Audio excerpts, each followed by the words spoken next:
Last night, I dreamt I went to Manderley again.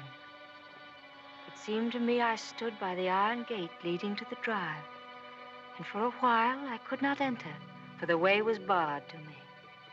Then, like all dreamers, I was possessed of a sudden with supernatural powers and passed like a spirit through the barrier before me.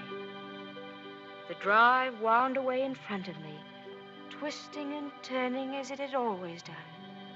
But as I advanced, I was aware that a change had come upon it. Nature had come into her own again, and little by little had encroached upon the drive with long, tenacious fingers. On and on wound the poor thread that had once been our drive.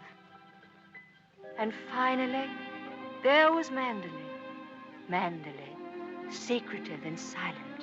Time could not mar the perfect symmetry of those walls. Moonlight can play odd tricks upon the fancy, and suddenly it seemed to me that light came from the windows. And then a cloud came upon the moon and hovered an instant like a dark hand before a face. The illusion went with it. I looked upon a desolate shell with no whisper of the past about its staring walls. We can never go back to Manderley again. That much is certain. But sometimes, in my dreams, I do go back to the strange days of my life, which began for me in the south of France.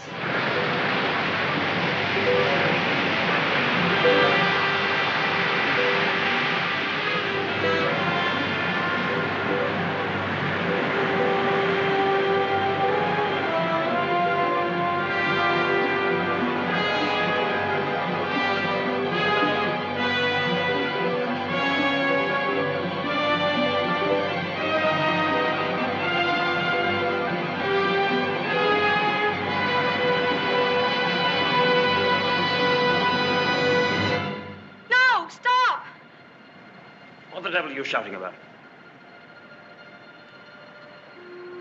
Who are you? What are you staring at? I'm sorry, I didn't mean to stare, but I only thought... Oh, you did it. Well, what are you doing here? I was only walking. Well, get on with your walking. Don't hang about here screaming.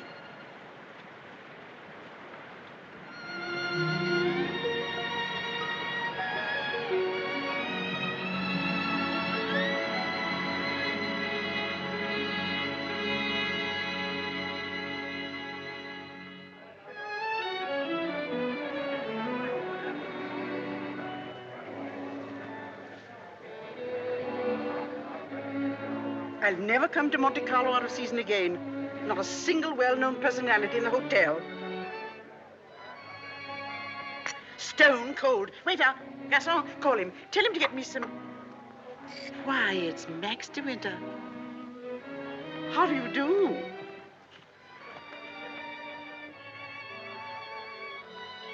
How do you do? I'm Edith Van Hopper. It's so nice to run into you here, just when I was beginning to despair of finding any old friends here in Monte. But do sit down and have some coffee. Mr. De Winter's having some coffee with me. Go and ask the stupid waiter for another cup. I'm afraid I must contradict you. You shall both have coffee with me. Garçon, let me see. Coffee, please. Cigarette? No, thank you. You know, I recognized you just as soon as you came in, though I haven't seen you since that night at the casino at Palm Beach. Perhaps you don't remember an old woman like me. Are you playing the tables much here at Monte? No, I'm afraid that sort of thing ceased to amuse me years ago. I can well understand that. As for me, if I had a home like Manderley, I should certainly never come to Monte. I hear it's one of the biggest places in that part of the country, and you just can't beat it for beauty. What do you think of Monte Carlo? Or don't you think of it at all? Oh, well, I think it's rather artificial. She's spoiled, Mr. De Winter. That's her trouble. Most girls would give their eyes for a chance to see Monte. Wouldn't that rather defeat the purpose? Now that we've found each other again, I hope I shall see something of you. You must come and have a drink in my suite. I hope they've given you a good room. The place is empty, so if you're uncomfortable, mind you make a fuss. Your valet is unpacked for you, I suppose. I'm afraid I don't possess one. Perhaps you'd like to do it for me. Well, I hardly think... perhaps you could make yourself useful to Mr. DeWitt if he wants anything done. You're a capable child in many ways. That's a charming suggestion, but I'm afraid I cling to the old motto. He travels fastest who travels alone. Perhaps you've not heard of it. Good night. What do you make of that? Do you suppose that sudden departure was intended to be funny? Come, don't sit there gawking. Let's go upstairs. Have you got the key? Yes, Mrs. Van Hopper. I remember when I was younger, there was a well-known writer who used to dart down the back way whenever he saw me coming. I suppose he was in love with me and wasn't quite sure of himself. Well, c'est la vie. By the way, my dear, don't think that I mean to be unkind, but you were just a teeny-weeny bit forward with Mr. De Winter. Your effort to enter the conversation quite embarrassed me, and I'm sure it did him. Men loathe that sort of thing. Oh, come, don't sulk. After all, I am responsible for your behavior here. Perhaps he didn't notice it. Poor thing. I suppose he just can't get over his wife's death. They say he simply adored her.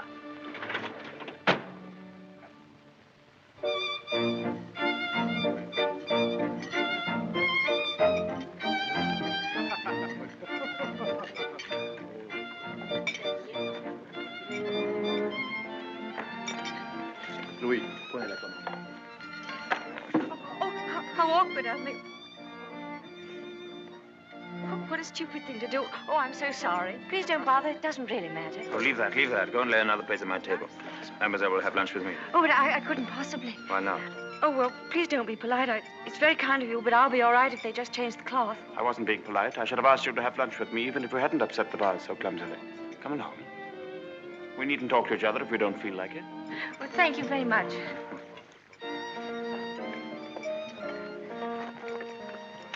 Oh, I'll just have some scrambled eggs. Oui, mademoiselle. What's happened to your friend? Oh, she's ill in bed with a cold. I'm sorry I was so rude to you yesterday. The only excuse I can offer is that I've become boorish through living alone. You weren't really. You simply wanted to be alone and... Tell me, is Mrs. Van Hopper a friend of yours or just a relation? No, she's my employer. I'm what is known as a paid companion. I didn't know companionship could be bought. I looked up the word companion in the dictionary once. It said, a friend of the bosom. I don't envy you the privilege. Well, she's very kind, really, and I have to earn my living. Haven't you any family? No, my mother died years and years ago, and then there was only my father, and he died last summer. And then I took this job. How rotten for you. Yes, it was rather, because, you see, we got on so well together. You and your father? Yes, he was a lovely person, very unusual. What was he? A painter. Ah, was he a good one? Well, I thought so, but people didn't understand him. Yes, that's often the trouble. He painted trees. At least it was one tree. You mean he painted the same tree over and over again? Yes, you see, he had a theory that if you should find one perfect thing or place or person, you should stick to it. Do you think that's very silly? Not at all. I'm a firm believer in that myself. And what did you find to do with yourself while he was painting his tree? Well, I sat with him and I sketched a little. I don't do it very well, though. Oh, you're going sketching this afternoon? Yes. Where? I haven't made up my mind. I'll drive you somewhere in the car. Oh, no, please, I didn't mean... Oh, nonsense. Finish up that mess and we'll get along. Thank you. It's very kind of you, but I'm not very hungry. Oh, come on. Eat it up like a good girl.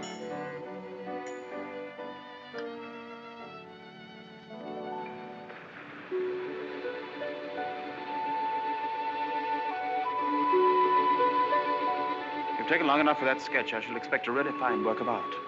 Oh, no, don't look at it. It's not nearly good enough. Well, it can't be as bad as all that. Now, don't rub it all out. Let me see it first.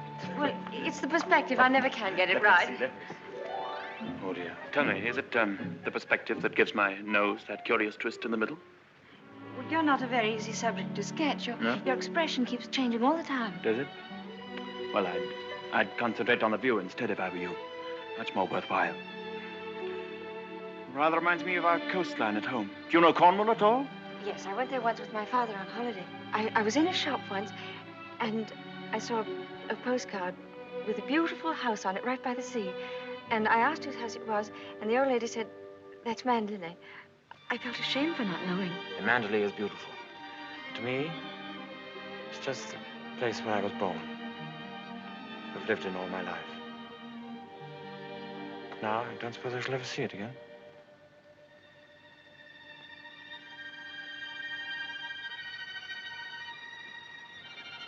We're lucky not to be home during the bad weather, aren't we? I can't ever remember enjoying swimming in England till June, can you? The water's so warm here that I could stay in all day. There's a dangerous undertow, and there's a man drowned here last year. I never have any fear of drowning, have you?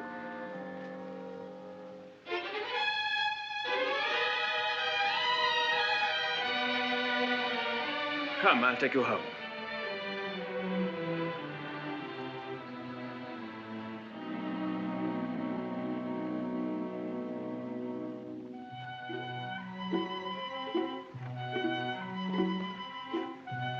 Oh, yes. I know Mr. DeWitt well. I knew his wife, too. Before she married, she was the beautiful Rebecca Hildreth, you know.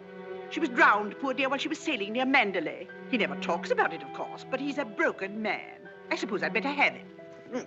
Wretched stuff. Give me a chocolate, quick. Oh, there you are. It's about time. Hurry up. I want to play some rummy.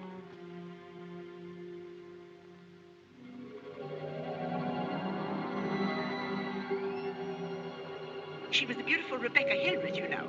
They say he simply adored her. She was the beautiful Rebecca Hildreth, you know. I suppose he just can't get over his wife's death. She was the beautiful Rebecca Hildreth, you know. But he's a broken man. Bonjour. Well, where are you going? Oh, I thought I'd take a tennis lesson. Oh, I see. I suppose you've had a look at the pro, and he's desperately handsome, and you've conceived a schoolgirl crush on him. All right, go ahead, make the most of it. Off duty? Oh, yes, Mrs. Van Hopper's cold's turned into flu, so she's got to train nurse. I'm sorry for the nurse. You keen on tennis? No, not particularly. That's good. We'll go for a drive.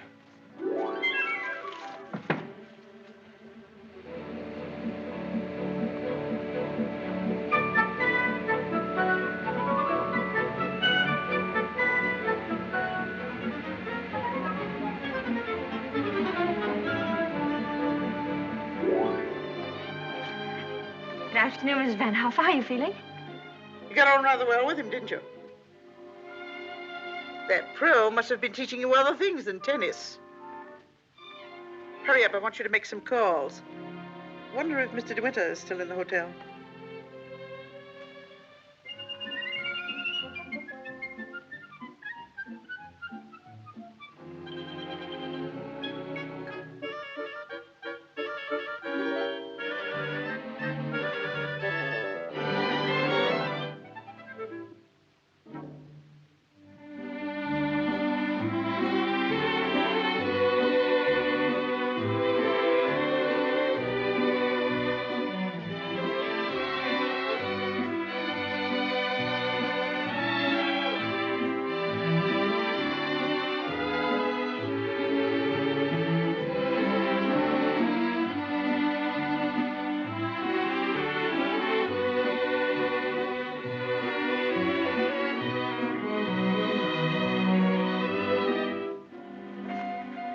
May I go now?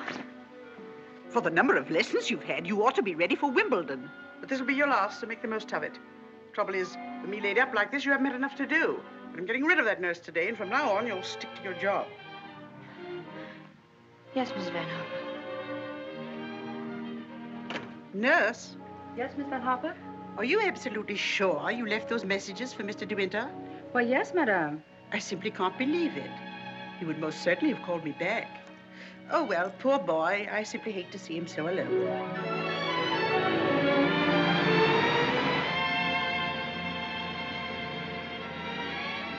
You know, I wish there could be an invention that bottled up the memory like perfume, and it never faded, never got stale. And then whenever I wanted to, I could uncork the bottle and live the memory all over again. And what particular moment in your young life would you want to keep? Oh, all of them, all these last few days. I feel as though I'd collected a whole shelf full of bottles. Sometimes, you know, those little bottles contain demons that have a way of popping out at you just as you're trying most desperately to forget.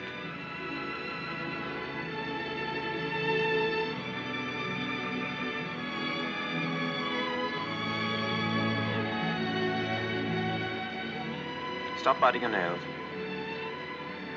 Oh, I I wish I were a woman of 36, dressed in black satin with a string of pearls. You wouldn't be here with me if you were.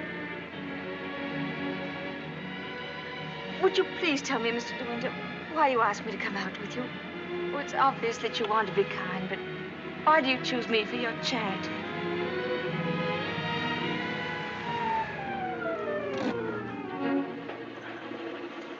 I asked you to come out with me because I wanted your company. You've blotted out the past for me more than all the bright lights of Monte Carlo. But if you think I just asked you out of kindness or charity, you can leave the car now and find your own way home. Go on, open the door and get out.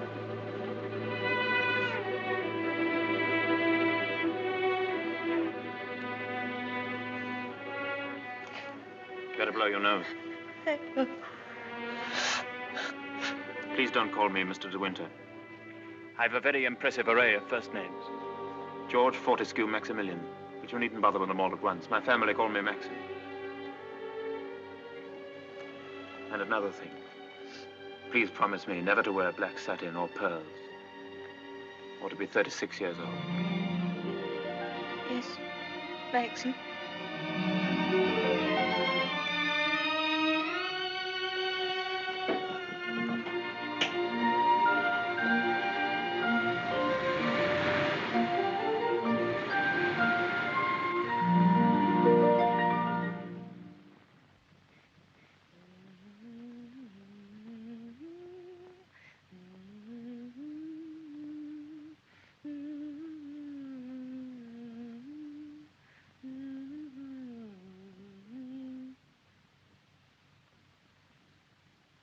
For the love of Pete, come here.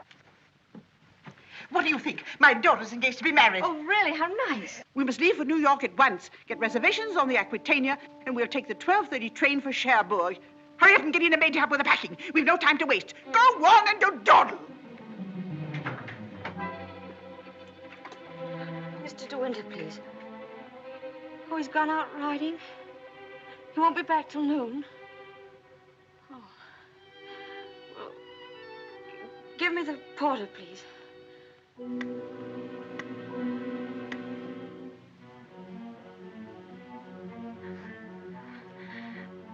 I'll go and see if there's anything left in my room.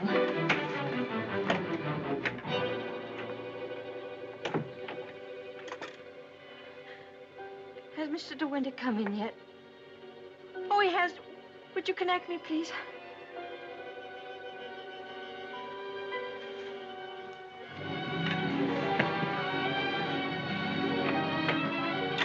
Oh, I was looking for my book. I suppose I've packed it. Well, come on. The car's waiting at the door.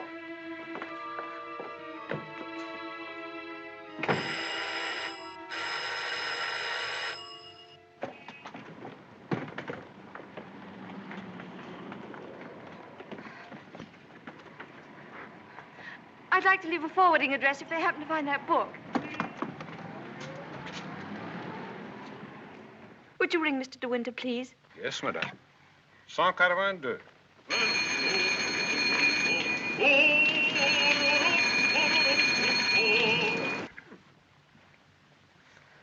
There isn't any answer. Thank you. Tell her to hurry up. Yes, madame. I was looking for Mr. De Winter. Mr. De Winter just ordered breakfast in his room, mademoiselle. Come in.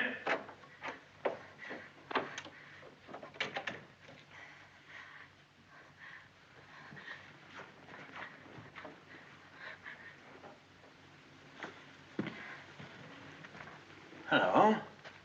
What are you doing here? Anything the matter? I've come to say goodbye. We're going away. What on earth are you talking about? It's true. We're going now, and I was afraid I wouldn't see you again.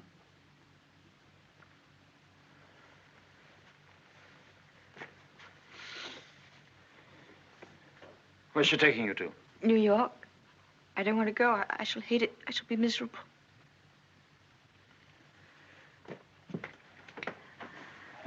I'll dress in here. I shan't be long. Which would you prefer? New York or Mandalay? Oh, please don't joke about it. Mrs. Van Hopper's waiting, and I'd better say goodbye now. I repeat what I said. Either you go to America with Mrs. Van Hopper, or you come home to Mandalay with me. You mean you want a secretary or something? I'm asking you to marry me, you little fool.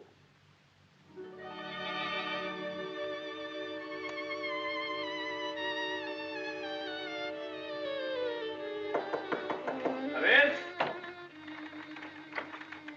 Is that my food? I'm famished. I didn't have any breakfast.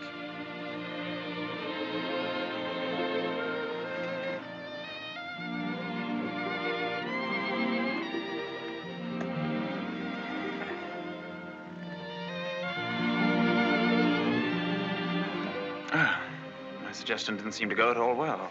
Sorry. Oh, but you don't understand. It's that well, I'm not the sort of person men marry.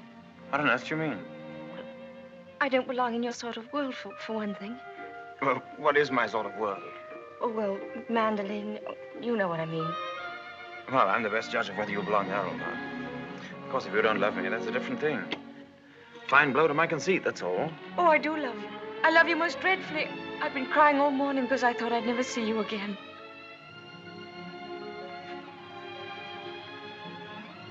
Bless you for that. I'll remind you of this one day. You won't believe me. It's a pity you have to grow up. Oh, now that's settled. You may pour me out some coffee. 2 lumps of sugar and some milk, please. Same with my tea, don't forget. Who's going to break the news to Mrs. Van Hopper? Shall you or shall I? Oh, you tell it. She'll be so angry. What's the number of her room? Oh, she's not there. She's downstairs in the car. Hello? Give me the deck, please. Hello? You'll find Mrs. Van Hopper waiting outside in her car. Would you ask her with my compliments if she'd very kindly come up and see me in my room? Yes, in my room. Mr. De Winter says, please, for you to come up to his room. Mr. De Winter? Why, certainly.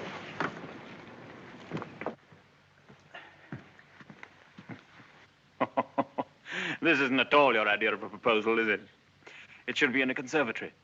You in a white frock with a red rose in your hand, and a violin playing in the distance, and I should be making violent love to you behind a palm tree. Poor darling. Never mind. Oh, I don't mind. Don't worry, don't worry. You won't have to say a word.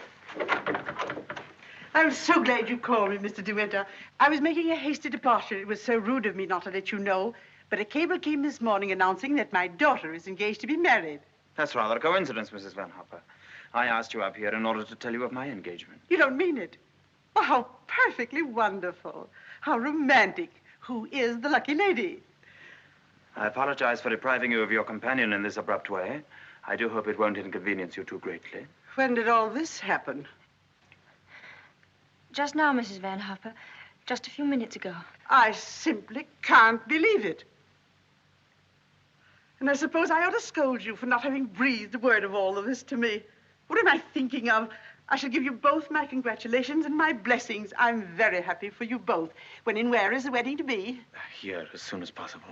A whirlwind romance. Splendid. I could easily postpone my sailing for a week. This poor child has no mother, so I shall take responsibility for all the arrangements. Trousseau, reception, and everything, and I'll give the bride away. My luggage. Go down and tell the porter to take everything out of the car. Just a minute. We're most grateful, Mrs. Van Hopper, but I think we'd both prefer to have it all as quiet as possible. And I couldn't possibly allow you to change your sailing plans. Oh, but... No. Dear, I'll go down and see that your luggage is brought back. Thank you, Max. So this is what's been happening during my illness. Tennis lessons, my foot. I suppose I have to hand it to you for a fast worker. How did you manage it? Still waters certainly run deep. Tell me, have you been doing anything you shouldn't? I don't know what you mean. Oh, well, never mind. I always did say that Englishmen have strange tastes. But you certainly have your work cut out as mistress of Mandalay. To be perfectly frank with you, my dear, I can't see you doing it. You haven't the experience. You haven't the faintest idea of what it means to be a great lady. Of course, you know why he's marrying you, don't you? You haven't flattered yourself that he's in love with you. Fact is, that empty house got on his nerves to such an extent, he nearly went off his head. He just couldn't go on living alone. You better leave, Mrs. Van Hopper. You'll miss your train.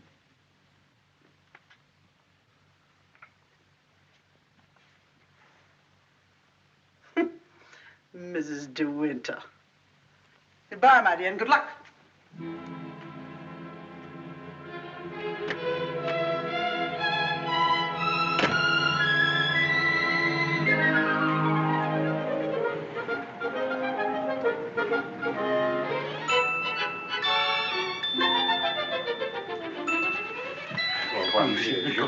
Merci. Votre vive sourire.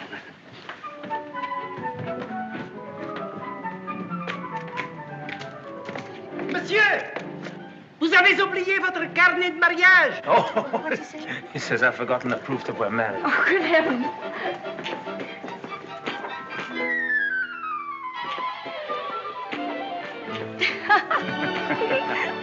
Ah, somebody else had the same idea.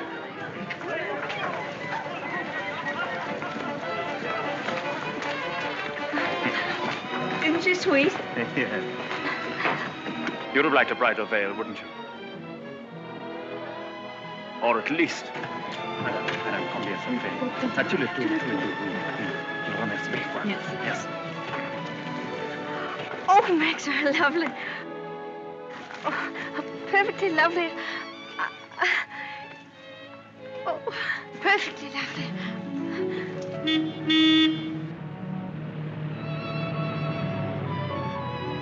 Welcome home, Mr. De Winter. Thank you, Smith.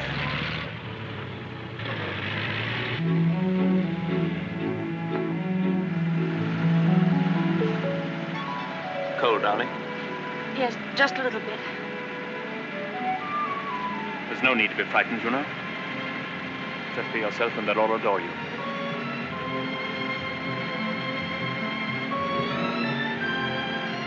You don't have to worry about the house at all. Mrs. Danvers is the housekeeper. Just leave it to her.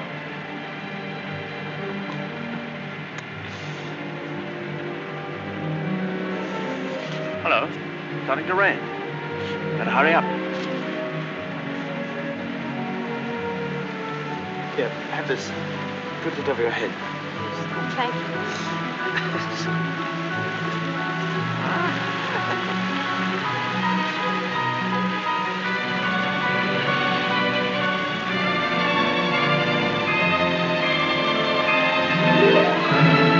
That's it. That's Manderley.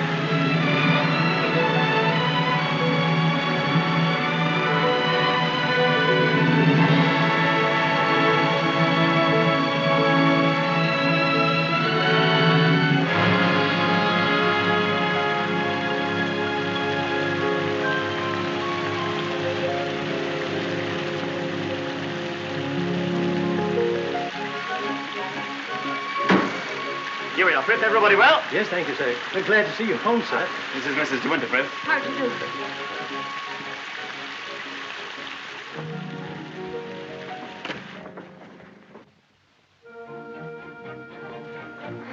I didn't expect the whole staff to be in attendance. Mr. Danvers' orders, sir.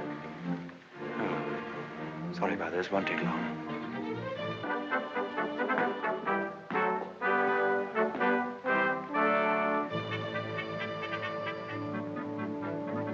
This is Mrs. Danvers.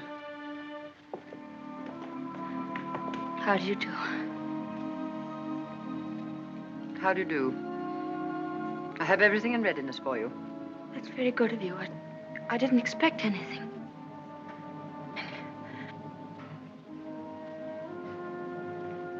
I think we'd like some tea, Frith. Ready in the library, sir. Come along, darling.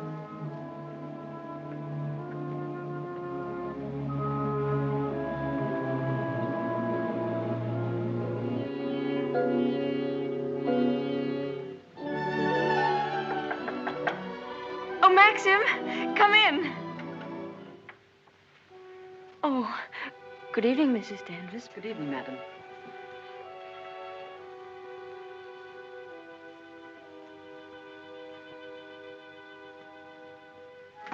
I hope Alice was satisfactory, madam. Oh, yes, thank you. Perfectly. She's the parlor maid. She'll have to look after you until your own maid arrives. Oh, but I haven't a maid. I'm sure Alice will do very nicely. I'm afraid that would not do for very long, madam. It's usual for ladies in your position to have a personal maid. I hope you approve the new decoration of these rooms, madam. Oh, I didn't know it'd been changed. I hope you haven't been to too much trouble. I only followed out Mr. De Winter's instructions. Oh, well, what did it look like before? It had an old paper and different hangings. It was never used much, except for occasional visitors. Oh, then it wasn't Mr. De Winter's room originally. No, madam. He's never used the east wing before. Of course, there's no view of the sea from here. The only good view of the sea is from the west wing. The room's very charming, and I'm sure I'll be comfortable. If there's anything you want done, madam, you have only to tell me. I suppose you've been at Manderley for many years, longer than anyone else. Not so long as Frith. He was here when the old gentleman was living, when Mr. De Winter was a boy. Oh, I see, and you didn't come till after that. I came here when the first Mrs. De Winter was a bride.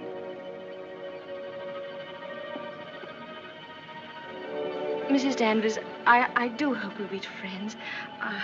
You must be patient with me. This sort of life is new to me, and I do want to make a success of it and make Mr. De Winter happy, so I know I can leave all the household arrangements to you. Very well. I hope I shall do everything to your satisfaction, madam. I've managed the house since Mrs. De Winter's death, and Mr. De Winter has never complained.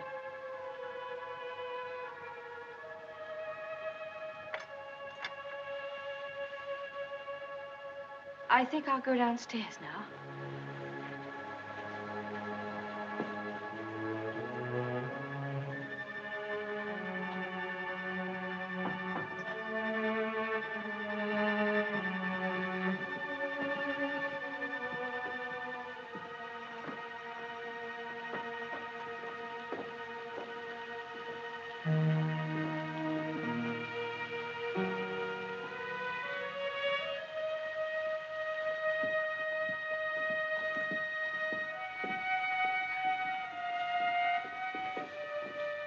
That room in the west wing I was telling you about is there through that door. It's not used now. It's the most beautiful room in the house. The only one that looks down across the lawns to the sea. It was Mrs. De Winter's room.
Good morning. Good morning. You're Mrs. De Winter, aren't you? Yes. My name's Crawley. I manage the estate for Maxim. Awfully glad to meet you. There's a fearful lot of stuff piled up while Maxim was away. Yes, I'm sure there must have been. I do wish I could help with some of it. Oh, no. Frank never allows anybody to help him. He's like an old mother hen with his bills and rents and taxes. Come on, Frank, we must go over these estimates. I'll get my papers. You'll find quantities of breakfast over there, but you must eat it all or cook will be mortally offended. Well, I'll do my best, Maxim. I have to go over the place with Frank just to make sure that he hasn't lost any of it. You'll be all right, won't you? Getting acquainted with your new home. Have a look at the Times. There's a thrilling article on what's the matter with English cricket. Oh, yes.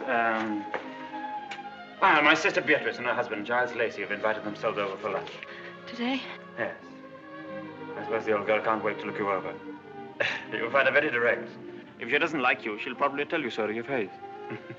Don't worry, darling. I'll be back in time to protect you from her. Goodbye, darling. Goodbye, Maxim. Goodbye. Goodbye.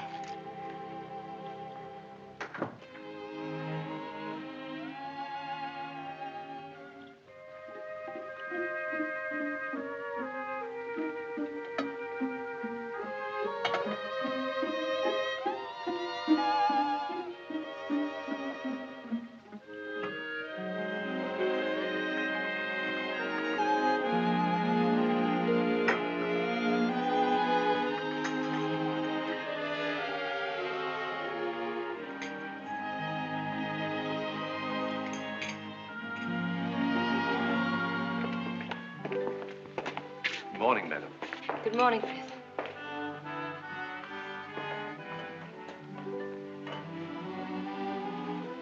Isn't there anything I could get for you, madam? Oh, no, thank you, Frith. I'm really not very hungry. Thank you. The paper, madam. Oh, yes, thank you, Frith.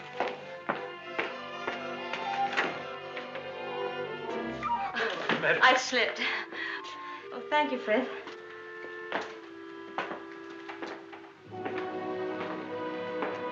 It's big, isn't it? Yes, madam. Mandalay is a big place. This was the banquet hall in the old days. It is still used on great occasions, such as a big dinner or a ball. And the public is admitted here, you know, once a week. That's nice.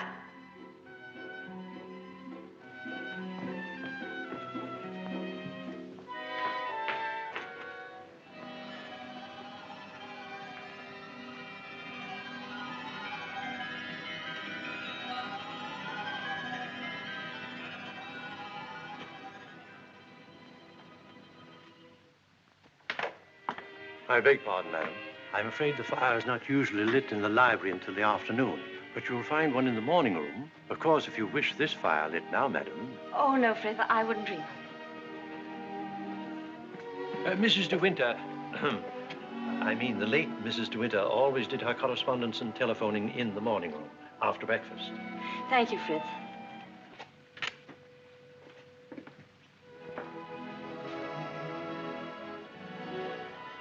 Is anything wrong, madam? Oh, no. Which way is the morning room? Oh, it's that door there, on the left. Oh, yes, thank you.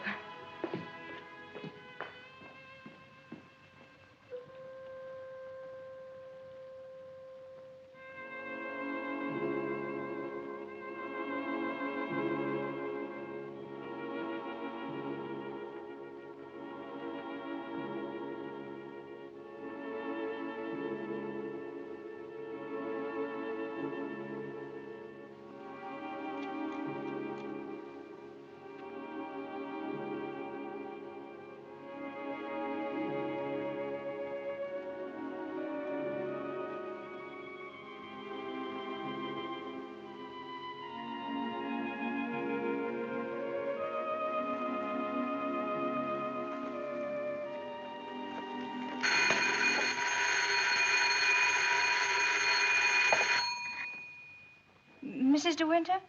Oh, I'm afraid you've made a mistake. Mrs. De Winter's been dead for over a year. Oh, I mean... Oh, that was the house telephone, madam. Probably the head gardener wishing instructions. Did you want to see me, Mrs. Danvers? Mr. De Winter informed me that his sister, Mrs. Lacey, and Major Lacey are expected for luncheon. I'd like to know if you approve of the menu. Oh, well, I'm sure it's very suitable, very nice indeed. You'll notice, madam, that I've left a blank space for the sauce. Mrs. De Winter was most particular about sauces. Let's have whatever you think that Mrs. De Winter would have ordered. Thank you, madam. When you've finished your letters, Robert will take them to the post. My letters? Oh, yes, of course. Thank you, Mrs. Danvers.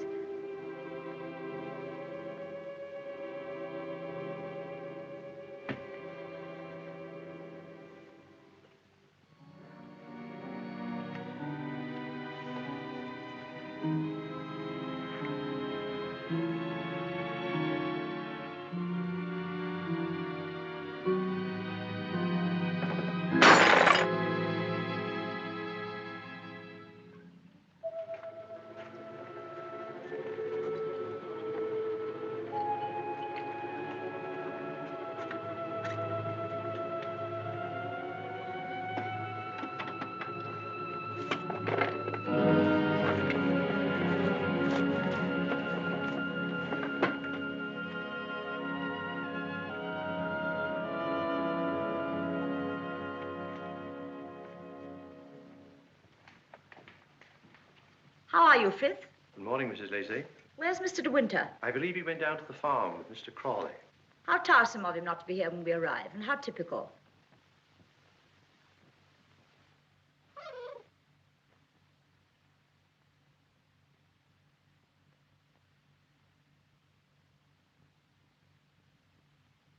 I must say old Danvers keeps the house looking lovely. She certainly learnt that trick of arranging flowers from Rebecca. I wonder how she likes it now, being ordered about by an ex-chorus girl. Now, where on earth did you get the idea she's an ex-chorus girl? He picked her up in the south of France, didn't he? What if he did? Well, I mean to say, there you are.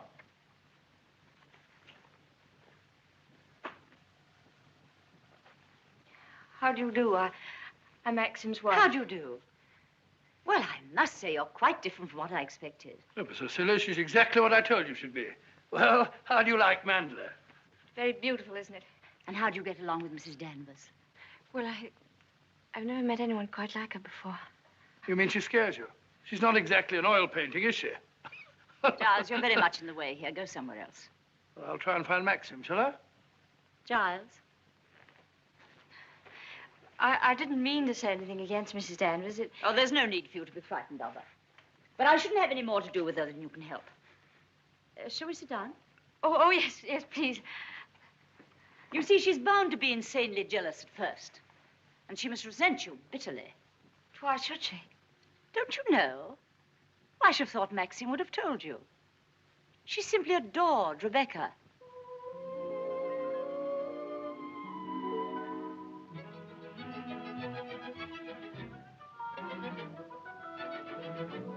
How are you, Robert? Quite well, thank you, madam. Still having trouble with your teeth? Unfortunately, yes, madam. You should have them out. All of them. Wretched nuisances, teeth. Thank you, madam. What a plateful. Do you hunt? No, I don't. I'm afraid I don't even ride. Oh, have to ride down here. We all do. Which do you ride, side saddle or astride? Oh, yes, of course, I forgot you don't, do you? You must. Nothing else to do down here. Maxim, when are you going to have parties here again, like the old days? Oh, I haven't thought about it. But everyone's dying to see you, and... Yes, I bet they are. Why don't you have the masquerade ball again this summer? My dear, you fond of dancing? Well, I love it, but I'm not very good at it. Do you rumble? I've never tried. You must teach me. I say, well, I'm trying to find out exactly what your wife does do. She sketches a little. Sketches? Well, not this modern stuff, I hope. You know, portrait of a lampshade upside down to represent a soul in torment. Don't sail, do you? No, I don't. Thank goodness for that. Huh?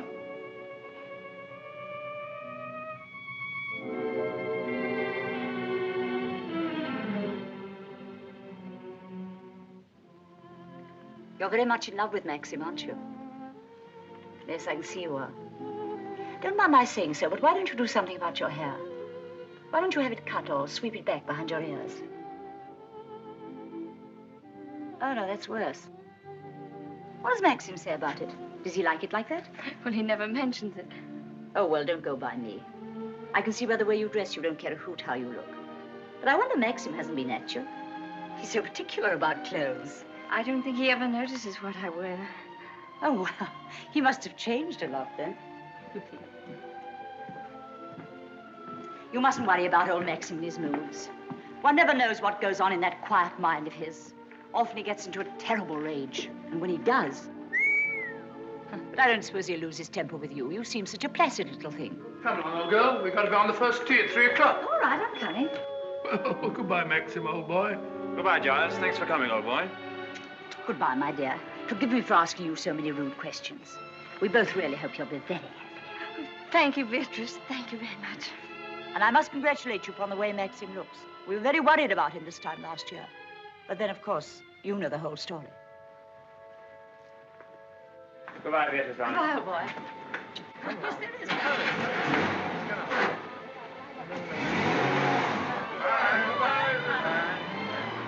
Well, thank heavens they've gone. Now we can have a walk about the place. Looks as though we might have a shower, but you won't mind that, will you? No, but wait a minute. I'll go upstairs and get a coat. There's a heap of mackintoshes in the flower room. Robert, run and get a coat from the flower room for Mrs. De Winter, will you? What do you think of Beatrice? Oh, I liked her very much, but she kept saying that I was quite different from what she expected. What the devil did she expect? Oh, someone smarter and more sophisticated, I'm afraid. Oh. Do you like my hair? Your hair? Yes, of course I do. What's the matter with it? Oh, I don't know. I just wondered. How funny you are. Thank you. Do I have to put it on? Yes, certainly, certainly, certainly. Can't be too careful with children. Come on, Jasper. Come and take some of that fat off.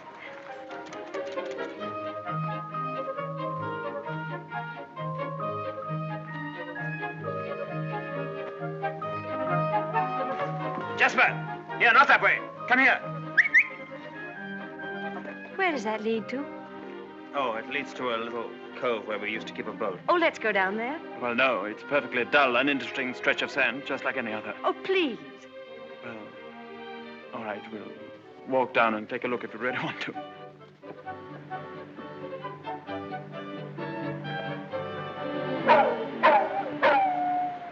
That's Jasper. There must be something wrong. Perhaps he's hurt himself. No, he's all right. Leave him alone. Don't you think I'd better go and see? Don't bother about him, I tell you. He can't come to any harm. He'll find his own way back.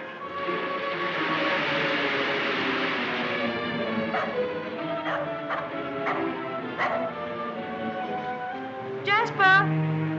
Jasper! Oh, there you are.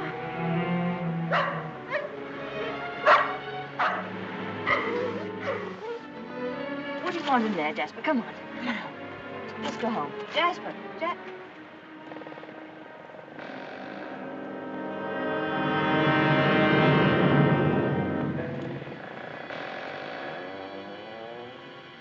Oh. I didn't know that there was anybody. I know that dog. He comes for the house. He ain't yourn. No, he's Mr. De Winter's dog. Have you anything I could tie him with?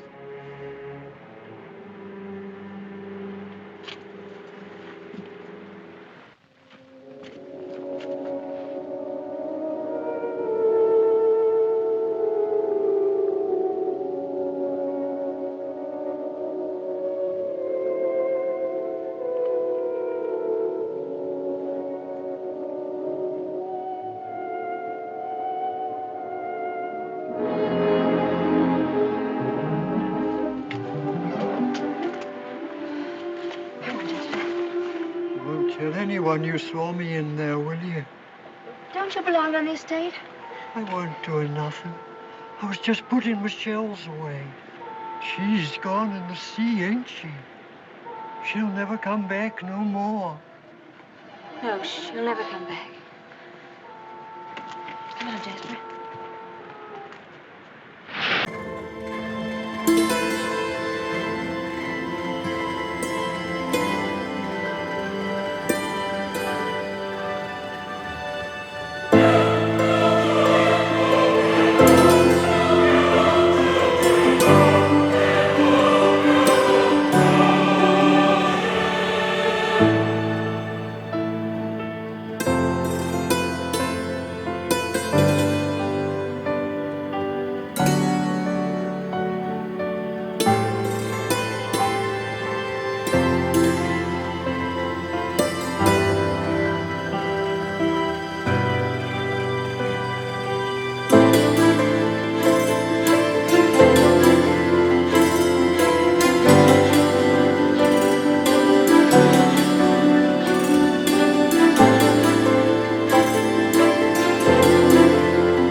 I sometimes seem to fly off the handle for no reason at all.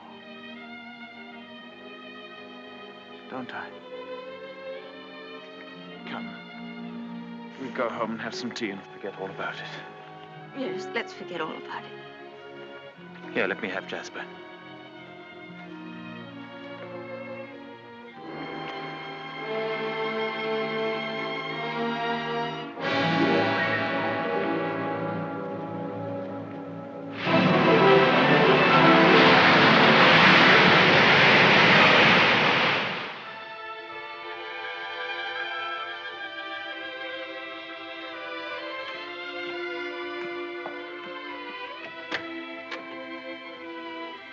Hello, come in. Oh, please don't get up, Mr. Crawley.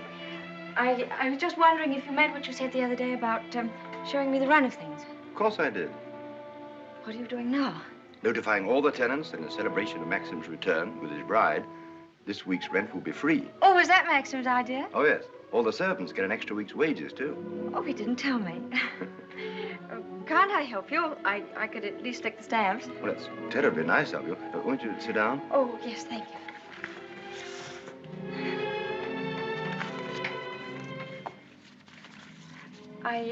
I was down at the cottage on the beach the other day. There was a man there, a queer sort of person. Jasper kept barking at him. Oh, yeah. Must have been Ben. Excuse me. He's quite harmless. We give him odd jobs now and then. That cottage place seemed to be going to rack and ruin. Why isn't something done about it? Well, I think if Maxim wanted anything done about it, he'd tell me.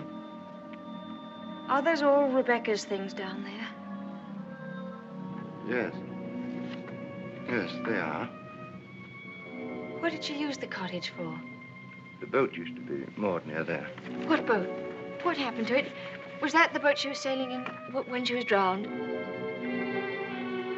Yes. Capsized and sank. She was washed overboard. Wasn't she afraid to go out like that alone? She wasn't afraid of anything. Where did they find her?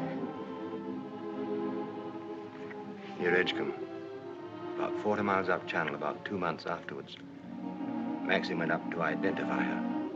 It was horrible for him. Yes, it must have been. Mr. Crawley, please don't think me morbidly curious. It isn't that. It's just that I feel at such a disadvantage. All the time, whenever I meet anyone, Maxim's sister or even the servants, I know they're all thinking the same thing. That they're all comparing me with her, with Rebecca. Oh, you mustn't think that. I can't tell you how glad I am that you married Maxim. It's going to make all the difference to his life. And from my point of view, it's very refreshing to find someone like yourself who's not entirely in tune, shall we say, with Manderley. That's very sweet of you. I dare say I've been stupid, but every day I realize the things that she had and that I lack. Beauty and wit and intelligence and all the things that are so important in a woman. You have qualities that are just as important. More important, if I may say so. Kindness and sincerity and, if you'll forgive me, modesty mean more to a husband than all the wit and beauty in the world. We none of us want to live in the past. Maxim least of all. It's up to you, you know, to lead us away from it. I promise you I won't bring this up again, but before we end this conversation, would you answer just one more question? If it's something I'm able to answer, I'll do my best. Tell me, what was Rebecca really like?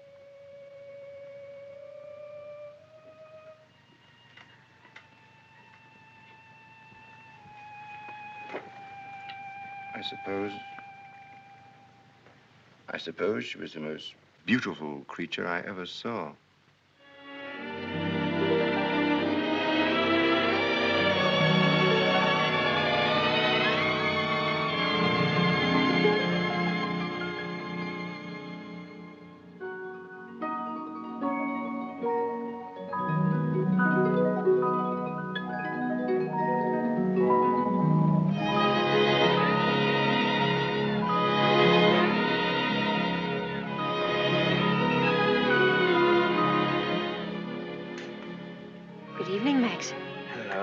Films of the honeymoon have arrived at last.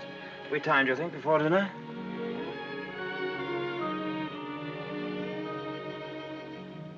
What on earth have you done to yourself? Oh, nothing. I just ordered a new dress from London. I hope you don't mind. Oh, no. Well, do you think there's something's right for you? Doesn't seem your type at all. Oh, I thought you'd like it. And what have you done to your hair? Oh, I see. Oh, dear, oh, dear, oh, dear. I'm sorry. You look lovely, lovely. It's very nice for a change. Shall we see these pictures? Yes, I'd love to see them.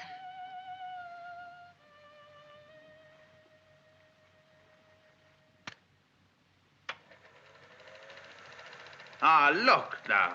Oh, look at that. Wasn't it wonderful, darling? Can't we go back there someday? Yes, of course, of course. Ah, look at you. Won't our grandchildren be delighted when they see how lovely you were? Oh, look at you. Yes. Oh, Oh, I see. Oh, I like that. Look at that. That's very nice. Oh, remember that. Yes. Oh, I wish our honeymoon could have lasted forever, Maxim. Oh, dash it, look. Oh, hang it. Threaded it up wrong, as usual, or something. Yes, Frith, what is it? Excuse me, sir. May I have a word with you? Yes. Come in. It's about Robert, sir. There's been a slight unpleasantness between him and Mrs. Danvers. Oh, dear. Robert is very upset. Well, this is trouble. What is it? It appears that Mrs. Danvers has accused Robert of stealing a valuable ornament from the morning room. Robert denies the accusation most emphatically, sir. What was the thing, anyway? China Cupid, sir. Oh, dear, that's one of our treasures, isn't it? Well, tell Mrs. Danvers to get to the bottom of it somehow and tell her I'm sure it wasn't Robert. Very good, sir. Oh, why do they come to me with these things? That's your job, sweetheart. Maxim, I wanted to tell you, but, well, I forgot. The fact is, I broke the China Cupid. You broke it? Now, why on earth didn't you say something about it when Frith was here?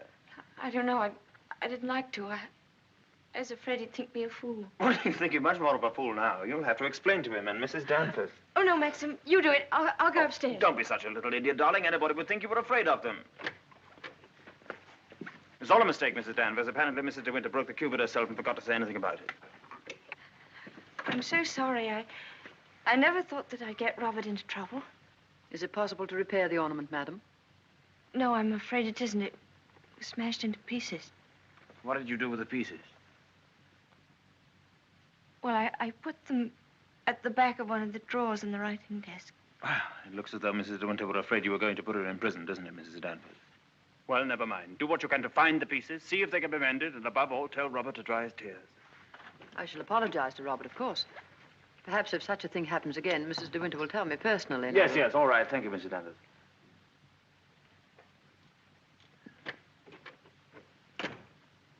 Well, I suppose that clip will hold all right. I don't know.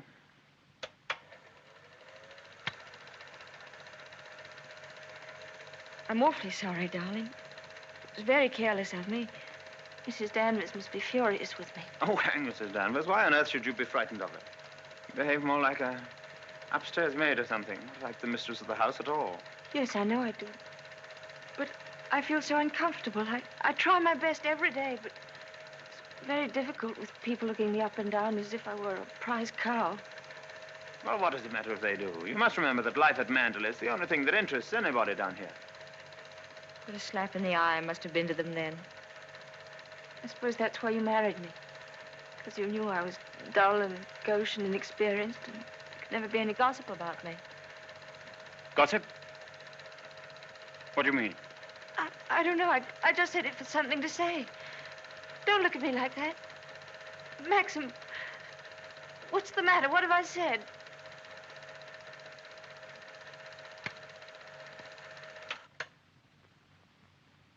Wasn't a very attractive thing to say, was it? No. It was rude, hateful.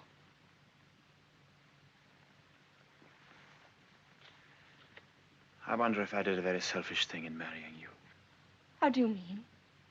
I'm not much of a companion to you, am I? You don't get much fun, do you? You ought to have married a boy. Someone of your own age. Maxim, why do you say this? Of course we're companions. Are we? I don't know. I'm very difficult to live with. No, you're not difficult. You're easy, very easy. Our marriage is a success, isn't it? A great success? We're happy, aren't we? Terribly happy.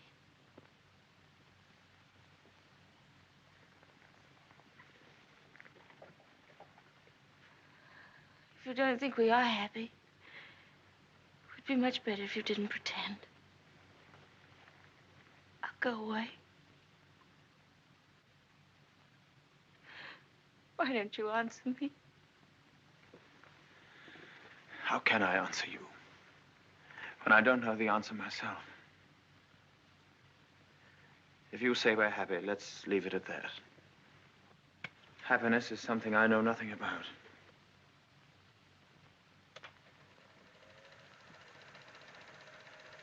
Oh, look.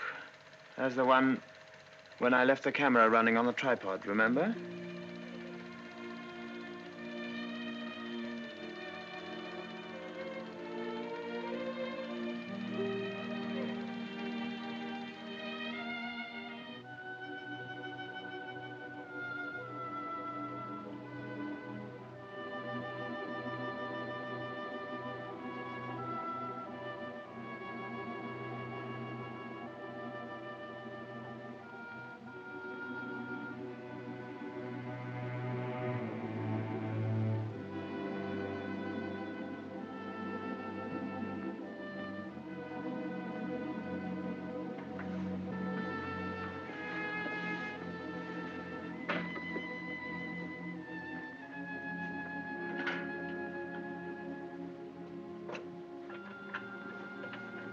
Pardon me, madam. Is there anything I can do for you? Yes, I'm all right, Hilda. Thank you very much. I'll bring the sandwiches immediately, madam.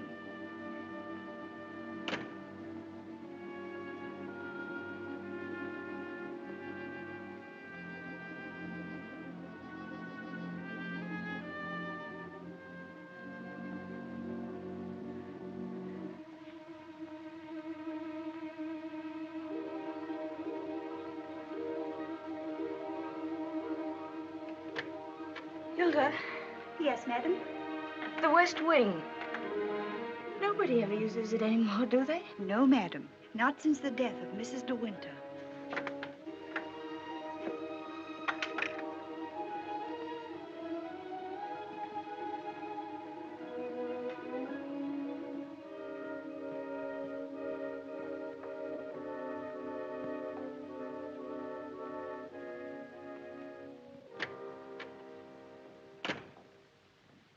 Come along, Mr. Jack, or someone may see you.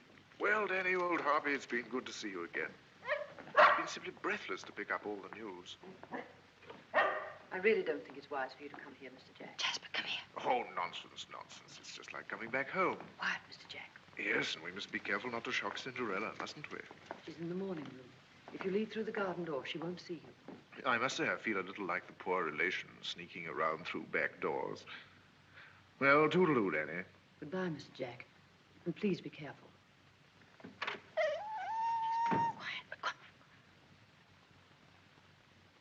Looking for me? Oh, I didn't make you jump, did I? No, of course not. I didn't quite know who it was. Yes. You're pleased to see me, aren't you, old boy? I'm glad there's someone in the family to welcome me back to Manderley. And, how is dear old Max? Very well, thank you. I hear he went up to London, left his little bride all alone. It's too bad. Isn't he rather afraid that somebody might come down and carry you off? Danny, all your precautions were in vain. The mistress of the house was hiding behind the door. Oh, what about presenting me to the bride? This is Mr. Favell, madam. How do you do? How do you do? Won't you have some tea or something? Well, now, isn't that a charming invitation? I've been asked to stay to tea, Danny, and I have a good mind to accept. Oh, well, perhaps you're right. Pity, just we're getting on so nicely. We mustn't lead the young bride astray, must we, Jasper? Goodbye. It's been fun meeting you. Oh, and by the way, it would be very decent of you if you didn't mention this little visit to your revered husband. He doesn't exactly approve of me. Very well. That's very sporting of you.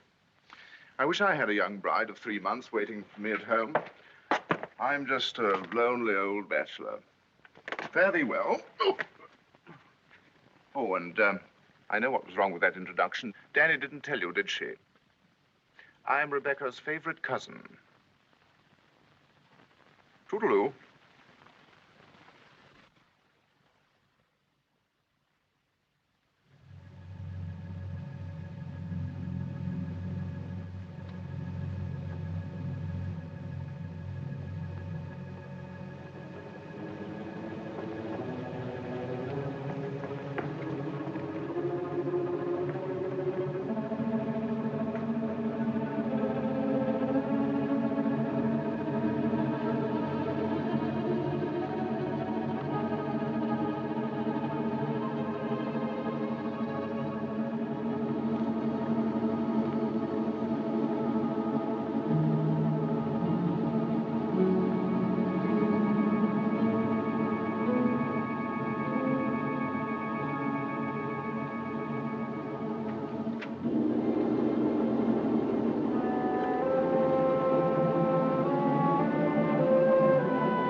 wish anything, madam?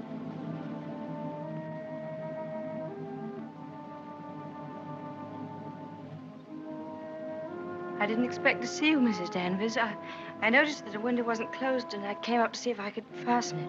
Why did you say that? I closed it before I left the room. You opened it yourself, didn't you?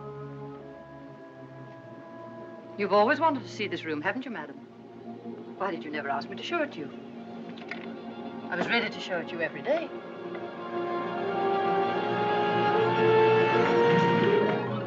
It's a lovely room, isn't it? Loveliest room you've ever seen. Everything is kept just as Mrs. De Winter liked it. Nothing has been altered since that last night. Come, I'll show you her dressing room.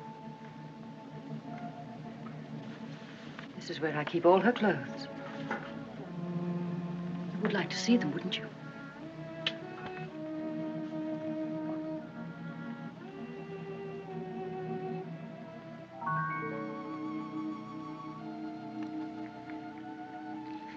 Feel this.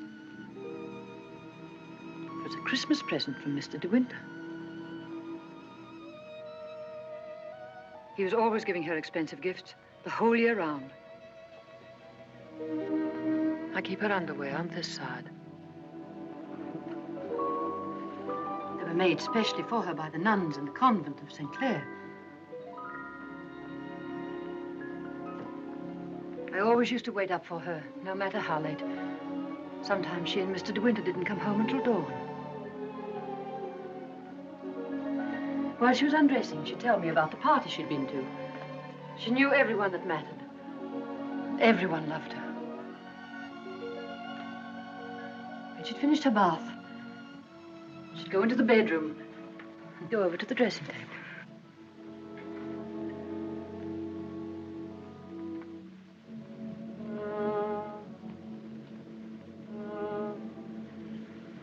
Oh, you've moved her brush, haven't you? There, that's better. Just as she always laid it down. Come on, Danny. Hair drill, she would say.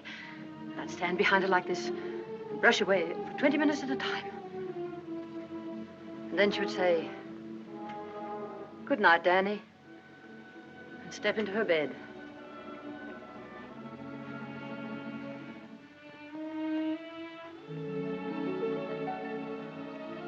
I embroidered this case for her myself, and I keep it here always.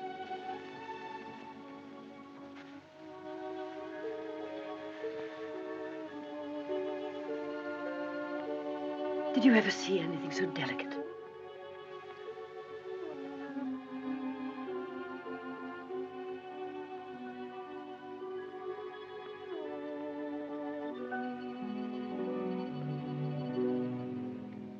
Look. You can see my hand through it.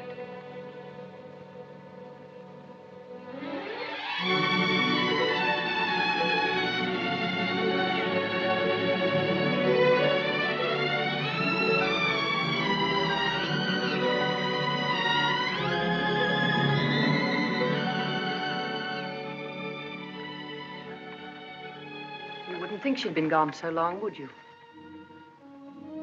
Sometimes when I walk along the corridor, I fancy I hear her just behind me. That quick, light step. I couldn't mistake it anywhere. It's not only in this room. It's in all the rooms in the house. I can almost hear it now. Do you think the dead come back and watch the living? I don't believe it. Sometimes. I wonder if she doesn't come back here to Manderley. Watch you and Mr. De Winter together. You look tired. Why don't you stay here a while and rest? And listen to the sea. So soothing. Listen to it.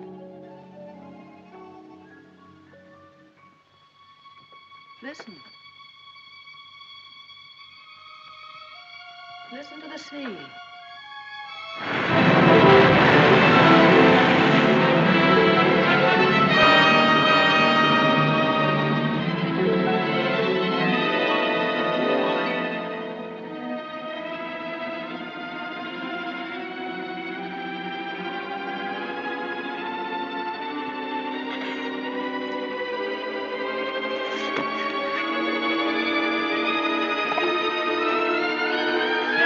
Tell Mrs. Danvers I wish to see her immediately.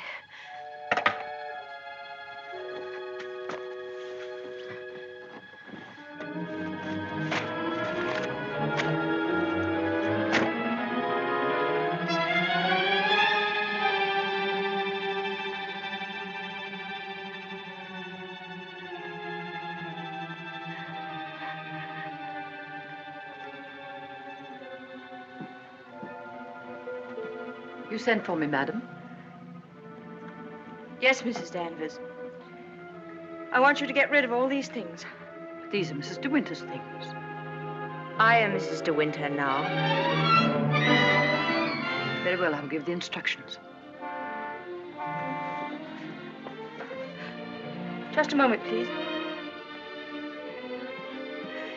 Mrs. Danvers, I intend to say nothing to Mr. De Winter about Mr. Favel's visit. In fact, I prefer to forget everything that happened this afternoon.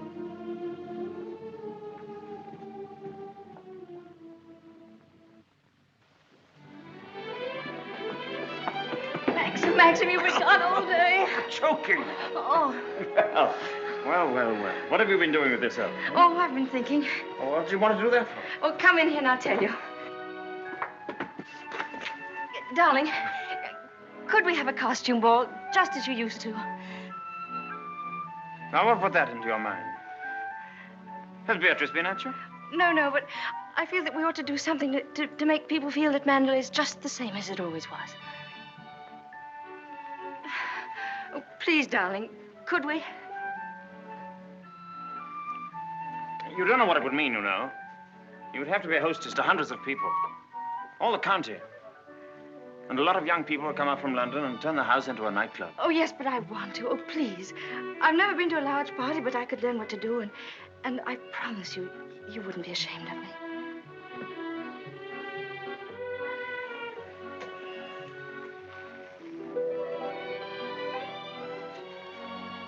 All right, if you think you'd enjoy it. You better get Mrs. Danvers to help you, hadn't you? No, I don't need Mrs. Danvers to help me. I can do it myself. All right, my sweet. Oh, thank you, darling. Thank you. Well, what'll you go as? Oh, I never dress up. That's the one privilege I claim as the host. What will you be, Alice in Wonderland with that ribbon around your hair? No, I won't tell you. I'll design a costume all by myself and give you the surprise of your life.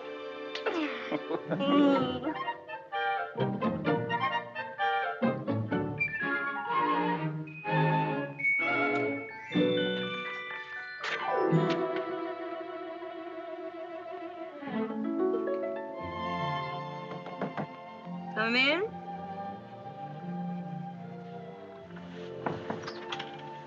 Robert found these sketches in the library, madam. Did you intend throwing them away? Yes, Mrs. Danvers, I did. They were just some ideas I was sketching for my costume for the ball. Hasn't Mr. De Winter suggested anything? No, I want to surprise him. I don't want him to know anything about it. I merely thought that you might find a costume among the family portraits that would suit you. Oh, you mean those at the top of the stairs? I'll go and look at them.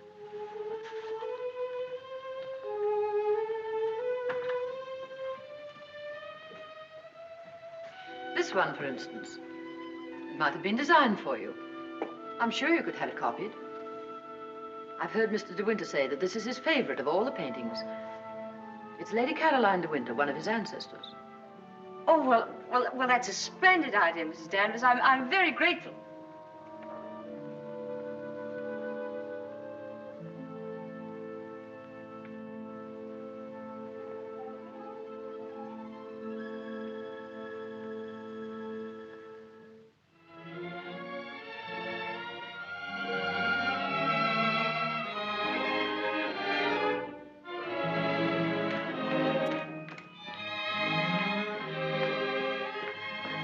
Everything under control, Frith? Yes, thank you. Excuse me, sir. Are you supposed to be a schoolmaster? Oh, no. This is just my old cap and gown. Certainly makes a very nice costume, sir. And economical, too. Yes, that was the idea.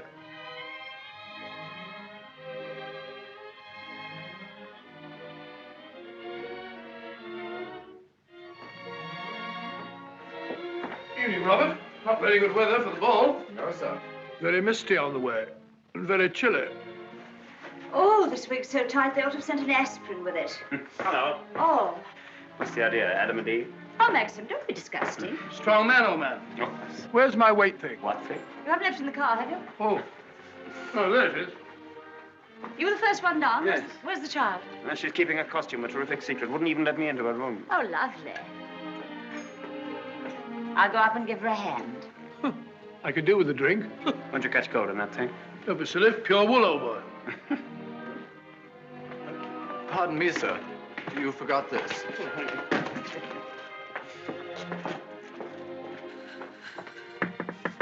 Here I am, dear. It's Bee. I've come to give you a hand.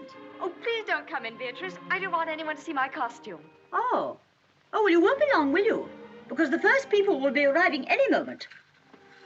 Now, you're sure that's where that should be? Yes, madam, it's just right. Oh, isn't it exciting? Indeed it is, madam. I've always heard of the Mandalay Ball, and now I'm really going to see one. Sure, there'll be no one there to touch you, madam. Do you really think so? Now, where's my fan? Now, you're sure I look all right? You look ever so beautiful. Well, here goes.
Good evening, Mr. De Winter.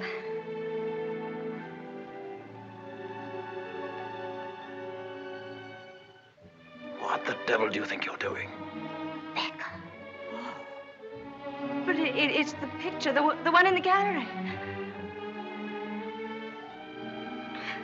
What is it? What have I done? Go and take it off. Doesn't matter what you put on, anything will do. What are you standing there for? Didn't you hear what I said? Sir George and Lady Moore. Dudley Tennant, Admiral and Lady Burbank.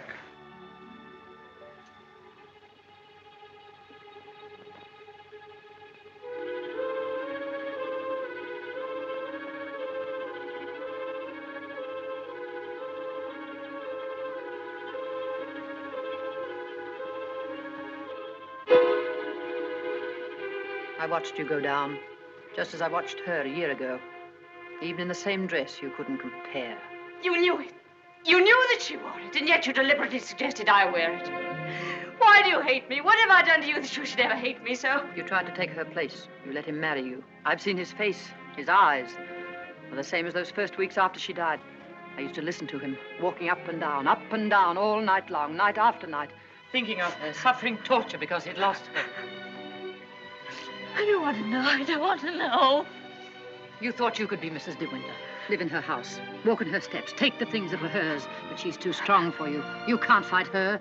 No one ever got the better of her. Never, never. She was beaten in the end, but it wasn't a man, it wasn't a woman. It was the sea. Oh, stop it, oh, stop it.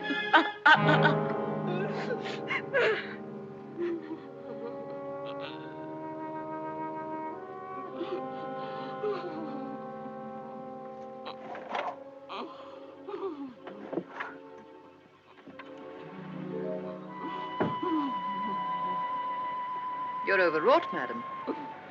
I've opened a window for you. A little air will do you good.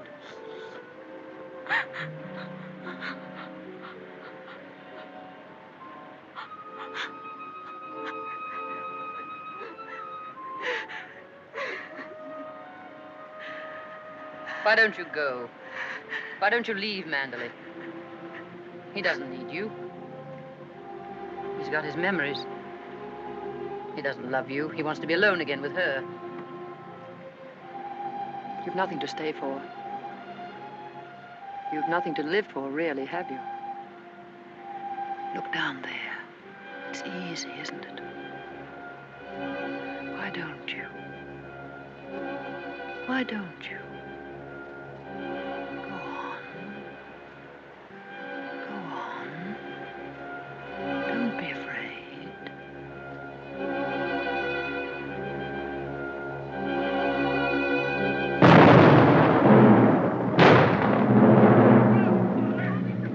Shipwreck! Ship on the rocks! Ship aground! Sending up rocket! Shipwreck! Come on, everybody! Down to the bay! Notify the Coast Guard! She's aground! Maxim! Maxim! Ship ashore! Come on, everybody! Come on! Maxim! Maxim!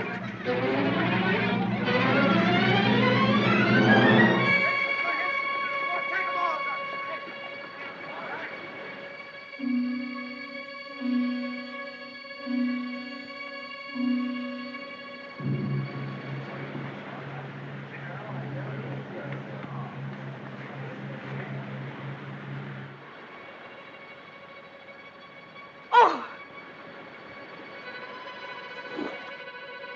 Ben, have you seen Mr. De Winter anywhere? She won't come back, will she? You said so. Who, Ben? What do you mean? Ah, the other one.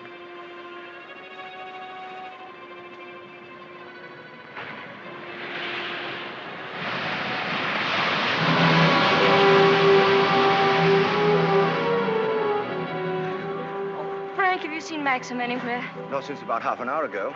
I thought he'd gone up to the house. No, he hasn't been in the house at all, and I'm afraid something might have happened to him. Frank, what's the matter? Is anything wrong? There is something wrong. Well, the diver who went down to inspect the bottom of the ship came across the hull of another boat. A little sailboat. Frank, is it? Yes. It's Rebecca's. How did they recognize it? It was a local man. Knew it instantly. It'll be so hard on poor Maxim. Yes. It's going to bring it all back again. And worse than before. Why did they have to find it? Why couldn't they have left it there in peace at the bottom of the sea? Why? Better get along and arrange some breakfast for the men. All right, Frank, I'll go and look for Maxim.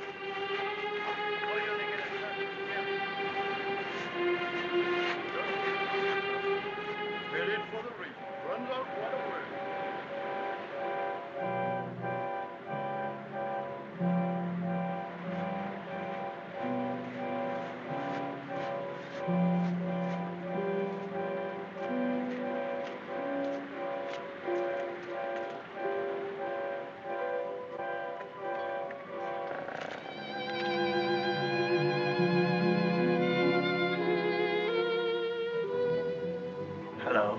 Maxim! You haven't had any sleep. Have you forgiven me? Forgiven you? What have I got to forgive you for? For last night, my stupidity about the costume. Oh, that. I'd forgotten. I was angry with you, wasn't I? Hmm. Maxim, can't we start all over again? I don't ask that you should love me. I won't ask impossible things. I'll be your friend, your companion. I'll be happy with that.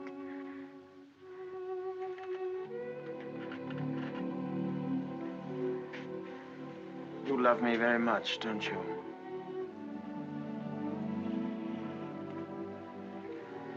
But it's too late, my darling.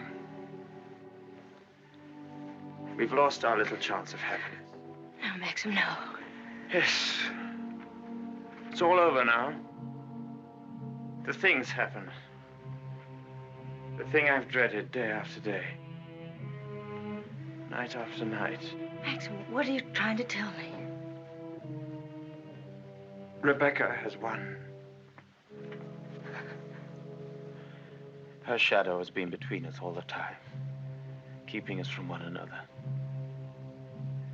She knew that this would happen. What are you saying? They sent a diver down. He found another boat. Yes, I know. Frank told me. Rebecca's boat. Oh, it's terrible for you. I'm so sorry. The diver made another discovery. He broke one of the ports and looked into the cabin. There was a body in there. She wasn't alone. There was someone sailing with her, and you have to find out who it was. That's it, isn't it, Maxim? You don't understand. There was no one with her. It's Rebecca's body lying there on the cabin floor. The woman that was washed up at Edgecombe. The woman that is now buried in the family crypt. That was not Rebecca. That was the body of some unknown woman. Unclaimed, belonging nowhere. I identified it, but I knew it wasn't Rebecca. It was all a lie. I knew where Rebecca's body was. Lying on that cabin floor on the bottom of the sea. How did you know, Max? Because I put it there.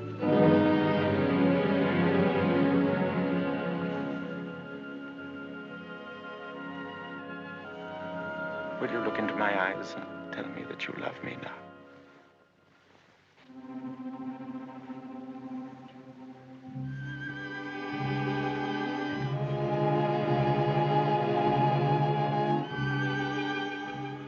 See? I was right. It's too late.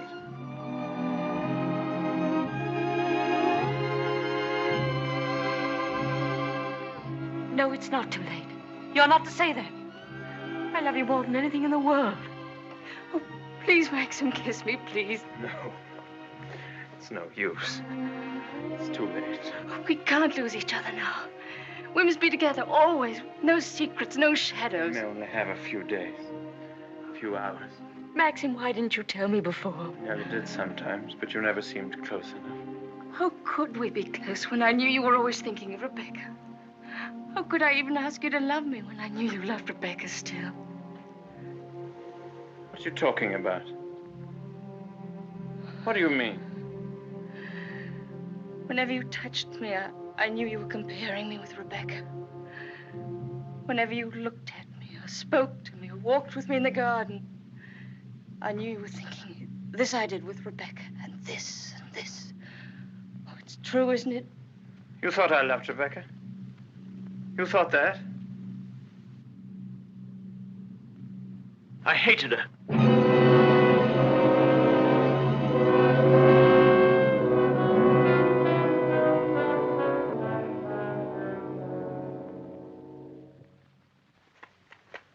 Oh, I was carried away by her. Enchanted by her, as everyone was. And when I was married, I was told I was the luckiest man in the world. She was so lovely, so accomplished, so amusing. She's got the three things that really matter in a wife, everyone said. Breeding, brains, and beauty. And I believed them completely. But I never had a moment's happiness with her. She was incapable of love, or tenderness, or decency. You didn't love her. You didn't love her. Do you remember that cliff where you first saw me in Monte Carlo? Well, I went there with Rebecca on our honeymoon. That was when I found out about her. 4 days after we were married. She stood there laughing, her black hair blowing in the wind, and told me all about herself. Everything. Things I'll never tell a living soul. I wanted to kill her. It would have been so easy. You remember the precipice? I frightened you, didn't I? You thought I was mad. Perhaps I was. Perhaps I am mad. It wouldn't make for sanity, would it? Living with the devil. I'll make a bargain with you, she said. You'd look rather foolish trying to divorce me now after 4 days of marriage. So I'll play the part of a devoted wife, mistress of your precious Mandalay. I'll make it the most famous showplace in England, if you like. And people will visit us and envy us and say we're the luckiest, happiest couple in the country. What a grand joke it'll be. What a triumph. I should never have accepted her dirty bargain. But I did. I was younger then and tremendously conscious of the family honor. Family honor. She knew that I'd sacrifice everything rather than stand up in a divorce court and give her away, admit that our marriage was a rotten fraud. You despise me, don't you? As I despise myself. You can't understand what my feelings were. Can you? Of course I can, darling. Of course I can. Well, I kept the bargain, and so did she, apparently. Oh, she played the game brilliantly. But after a while, she began to grow careless. She took a flat in London, and she'd stay away for days at a time. Then she started to bring her friends down here. I warned her, but she shrugged her shoulders. What's it got to do with you, she said. She even started on Frank. Poor, faithful Frank. Then there was a cousin of hers, a man named Favell. Yes, I know him. Came the day you went to London. Why didn't you tell me? I didn't like to. I thought it would remind you of Rebecca. Remind me? As if I needed reminding. Favell used to visit her here in this cottage. I found out about it, and I warned her that if he came here again, I'd shoot them both. One night, when I found that she'd come back quietly from London, I thought that Favell was with her. And I knew then that I couldn't stand this life of filth and deceit any longer. I decided to come down here and have it out with both of them. But she was alone. She was expecting Favell, but he hadn't come. She was lying on the divan, a large tray of cigarette stubs beside her. She looked ill, queer. Suddenly she got up, started to walk toward me. When I have a child, she said, neither you nor anyone else could ever prove it wasn't yours. You'd like to have an heir, wouldn't you, Max, for your precious Manderley? And she started to laugh. How funny. How supremely, wonderfully funny. I'll be the perfect mother, just as I've been the perfect wife. No one will ever know. It ought to give you the thrill of your life, Max, to watch my son grow bigger day by day, and to know that when you die, Manderley will be his. She was face to face with me. One hand in her pocket, the other holding a cigarette. She was smiling. Well, Max, what are you going to do about it? Aren't you going to kill me? I suppose I went mad for a moment. I must have struck her. She stood staring at me. She looked almost triumphant. Then she started toward me again, smiling. Suddenly she stumbled and fell.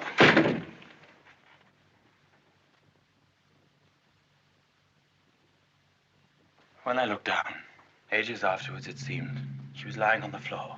She'd struck her head on a heavy piece of ship's tackle. I remember wondering why she was still smiling. And I realized she was dead. But you didn't kill her. It was an accident. Who would believe me? I lost my head. I just knew I had to do something. Anything. I carried her out to the boat. It was very dark. There was no moon. I put her in the cabin. When the boat seemed a safe distance from the shore, I took a spike and drove it again and again through the planking of the hull. I opened up the sea cocks and the water began to come in fast. I climbed over into the dinghy and pulled away. I saw the boat heel over and sink. I pulled back into the cove. It started raining. Maxim, does anyone else know this? No, no one except you and me. We must explain it. It's got to be the body of someone you've never seen before. No, they're bound to know her. Her rings, bracelets she always wore. They'll identify her body. Then they'll remember the other woman. The other woman buried in the crypt. If they find out it was Rebecca, you must simply say that you made a mistake about the other body. That the day you went to Edgecombe, you were ill. You didn't know what you were doing. Rebecca's dead. That's what we've got to remember. Rebecca's dead. She can't speak. She can't bear witness. She can't harm you anymore. We're the only two people in the world that know, Maxim. You and I. I told you once that I'd done a very selfish thing in marrying you. You can understand now what I meant. I've loved you, my darling. I shall always love you. But I've known all along that Rebecca would win in the end. No, no. She hasn't won. No matter what happens now, she hasn't won.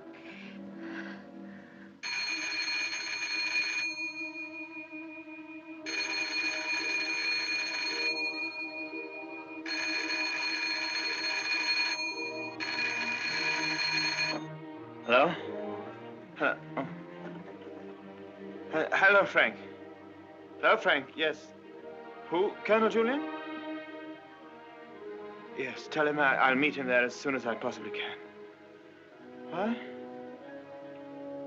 Oh, well, say we could talk about that when we're sure about the matter. What's happened? Colonel Julian called. He's the chief constable of the county. He's been asked by the police to go to the mortuary. He wanted to know if I could possibly have made a mistake about that other body.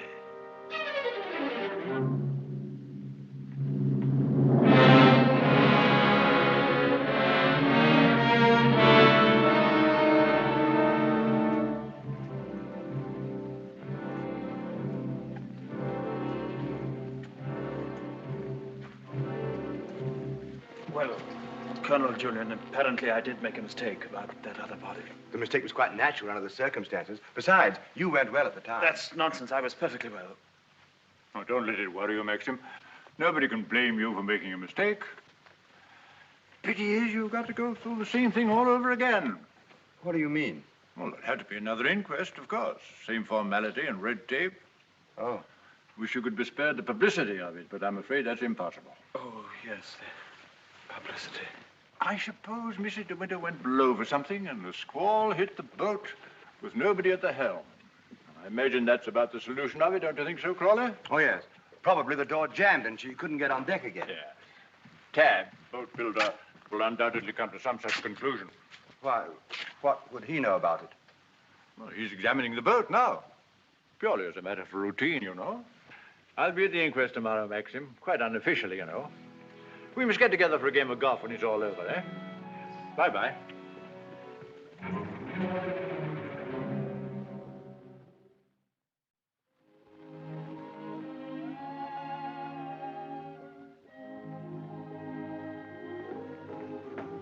I have the evening papers, madam. Would you care to see them? Oh, no, thank you, Frith. And I prefer that Mr. De Winter weren't troubled with them either. I understand, madam. Permit me to say that we're all most distressed outside. Oh, thank you, Frith. I'm afraid the news has been a great shock to Mrs. Danvers.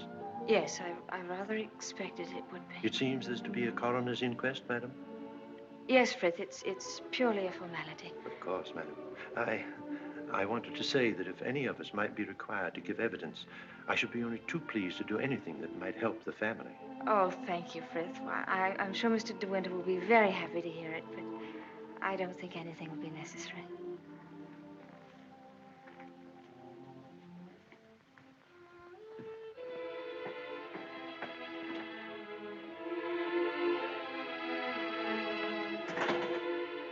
Maxim. Hello, darling. Oh, Maxim, I'm worried about what you'll do at the inquest tomorrow. What do you mean? You won't lose your temper, will you? Promise me that they won't make you angry. All right, darling. I promise. No matter what he asks you won't lose your head. Don't worry, dear. They can't do anything at once, can they? No. Then we've a little time left to be together. Yes. I want to go to the inquest with you.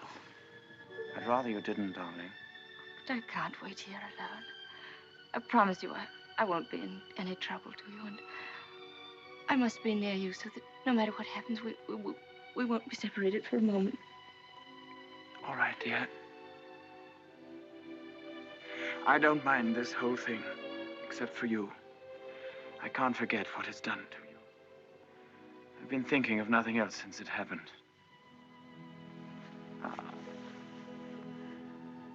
It's gone forever.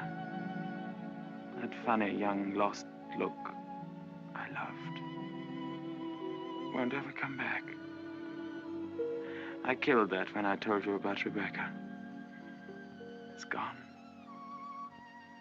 In a few hours, you've grown so much older. Maxim.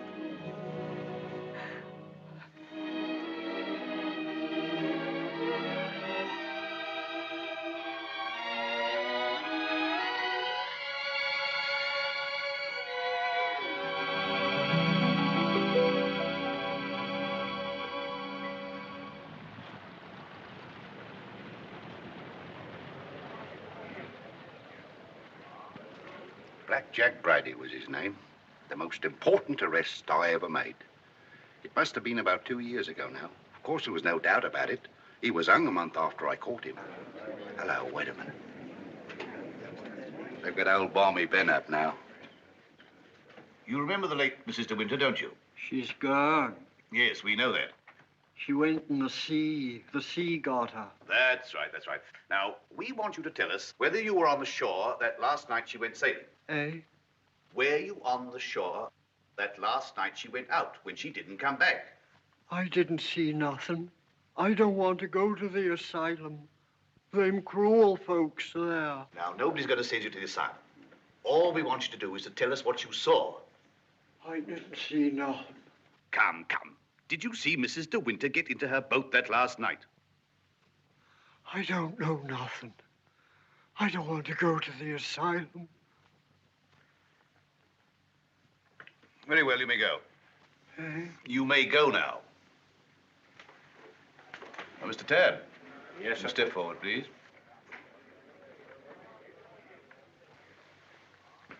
The evidence you give is calling me the truth, the whole truth, but the truth, sir. I do. So help me God. The late Mrs. De Winter used to send her boat to your shipyard for reconditioning. That's right, sir. Can you remember any occasion when she had any sort of accident with the boat? No, sir. I often said Mrs. De Winter was a born sailor. Now, when Mrs. De Winter went below, as is supposed, and a sudden gust of wind came down, that would be enough to capsize the boat, wouldn't it? Excuse me, sir, but there's a little more to it than that. What do you mean, Mr. Tabb? I mean, sir, the seacocks. What are the seacocks? Oh, well, the seacocks are the valves to drain out the boat. They're always kept tight closed when you're afloat. Yes? Well, yesterday, when I examined that boat, I found they'd been opened. Well, what could be the reason for that? Just this. That's what flooded the boat and sunk her. Are you implying? That boat never capsized at all.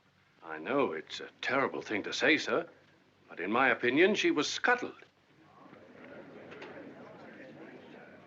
And there's them holes. What holes? In her planking. What are you talking about? Of course, that boat's been underwater for over a year. And tide's been knocking her against the ridge. But it seemed to me, them holes looked as if she'd made them from the inside. Then you believe she must have done it deliberately? Couldn't have been no accident. Not with her knowledge of boats. You knew the former Mrs. De Winter very well, I believe. Oh, yes. Would you believe her capable of suicide? No. Frankly, I would not. You never can tell. You may stand down, Mr. Tabb. Mr. De Winter, please.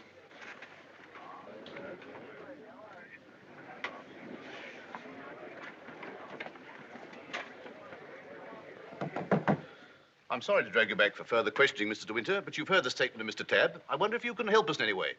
I'm afraid not. Can you think of any reason why there should be holes in the planking of the late Mrs. De Winter's boat? Well, of course I can't think of any reason. Has anyone ever discussed these holes with you before? Well, since the boat has been at the bottom of the ocean, I scarcely think that likely. Mr. De Winter, I want you to believe we all feel very deeply for you in this matter. But you must remember that I don't conduct this inquiry for my own amusement. That's rather obvious, isn't it? I hope that it is. Well, since Mrs. De Winter went sailing alone, are we to believe that she drove those holes herself? Well, you may believe what you like. Can you enlighten us as to why Mrs. De Winter should have wanted to end her own life?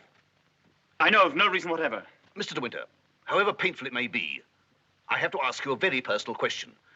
Were relations between you and the late Mrs. De Winter perfectly happy? Were relations between you and the late Mrs. De Winter perfectly happy? I won't stand this any longer, and you might as well know now.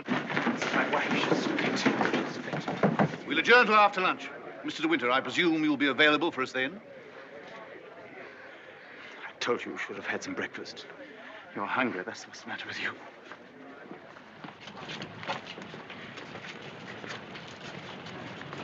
Mr. Frith thought you might like to have some lunch from the house and sent me with it. Oh, that's fine, man. Can you pull around the corner? Very good, sir.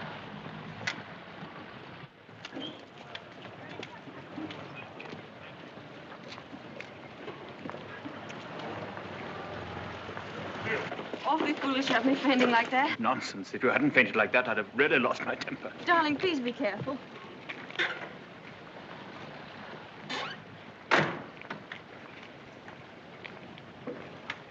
Darling, if you wait here a few moments, I'll see if I can find old Frank. Of course, darling. Don't worry about me. I'll be all right. Sure? Yes. Nice spot of this. Do you good. Thank you. Are you all right? Yes, of course. Won't be long. Right you are. Hello. And how does the bride find herself today? I say, marriage with Max is not exactly a bed of roses, is it? I think you better go before Maxim gets back. Oh, jealous, is he? Well, I can't say I blame him. But you don't think I'm the big bad wolf, do you? I'm not, you know. I'm a perfectly ordinary, harmless bloke. And I think you're behaving splendidly over all this. Perfectly splendidly. You know, you've grown up a bit since I last saw you. It's no wonder. What do you want, Flavel? Oh, hello, Max.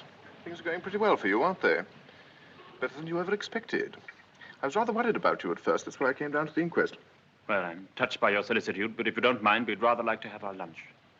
Lunch? I say, what a jolly idea. Rather like a picnic, isn't it? Oh, I'm so sorry. Do you mind if I put this there? You know, Max, old boy, I really think I ought to talk things over with you. Talk what things over? Well, those holes in the planking, for one thing. Those holes that were drilled from the inside. Oh, Mullen. Yes, sir? Would you like a good fellow have my car filled with petrol? It's almost empty. Very good, sir. And Mullen, close the door, will you? Yes, sir. Does this bother you?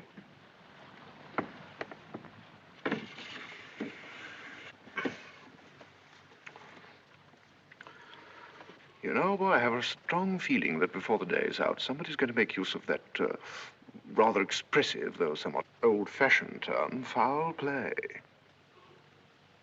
Am I boring you with all this? No? Good. Well, you see, Max, I find myself in a rather awkward position. You've only got to read this note to understand. It's from Rebecca. And what's more, she had the foresight to put a date on it. She wrote it to me the day she died. Incidentally, I was out on a party on that night, so I didn't get it until the next day. And what makes you think that note would interest me? Oh, I'm not going to bother you with the contents now, but I can assure you that it is not the note of a woman who intends to drown herself that same night. By the way, what do you do with old bones? Bury them, eh, what? However, for the time being... You know, Max, I'm getting awfully fed up with my job as a motor car salesman. I don't know if you've ever experienced the feeling of driving an expensive motor car that isn't your own, but it can be very, very exasperating. You know what I mean. You want to own the car yourself. I've often wondered what it'd be like to retire to the country, have a nice little place with a few acres of shooting. I've never figured out what it'd cost a year, but I'd like to talk about it with you. I'd like to have your advice on how to live comfortably without hard work. Hello, Flavel. Are you looking for me, Maxim? Yes. Mr. Flavel and I have a little business transaction on hand. I think we had better conduct it over at the inn. They may have a private room there. Well, see you later. Find Colonel Julian. Tell him I want to see him immediately. Come on, Fabel, let's go.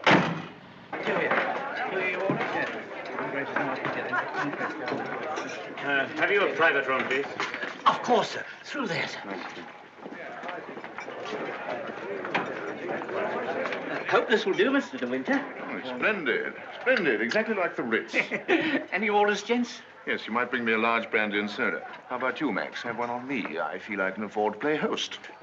Thanks, I don't mind if I do. Make it two, will you, like a good fellow? Very good, sir. Where's Mr. De Winter? Through the other door, sir. Colonel Julian, this is Mr. Fabel. Oh, I know Colonel Julian. We're old friends, aren't we? Since you're old friends, I assume you also know he's head of the police here. I think he might be interested to hear your proposition. Go on, tell him all about it. I don't know what you mean. I merely said I hope to give up selling cars and retire into the country. Actually, he offered to withhold a vital piece of evidence from the inquest if I made it worth his while. I only want to see justice done, Colonel. Now, that boat builder's evidence suggested certain possible theories concerning Rebecca's death. One of them, of course, is suicide. Now, I have a little note here which I consider puts that possibility quite out of court. Read it, Colonel. Jack, darling, I've just seen the doctor, and I'm going down to Mandalay right away. I shall be at the cottage all this evening and shall leave the door open for you. I have something terribly important to tell you. Rebecca. Now, does that look like the note of a woman who had made up her mind to kill herself? And apart from that, Colonel, do you mean to tell me that if you wanted to commit suicide, you'd go to all the trouble of putting out to sea in a boat and then take a hammer and chisel and laboriously knock holes through the bottom of it? Come, Colonel, as an officer of the law, don't you feel there are some slight grounds for suspicion? Of murder? What else? You've known Max a long time, so you know he's the old-fashioned type who'd die to defend his honor, or who'd kill for it. It's blackmail. Pure and simple. Blackmail is not so pure, nor so simple. It can bring a lot of trouble to a great many people. And the blackmailer sometimes finds himself in jail at the end of it. Oh, I see. You're going to hold De Winter's hand through all this.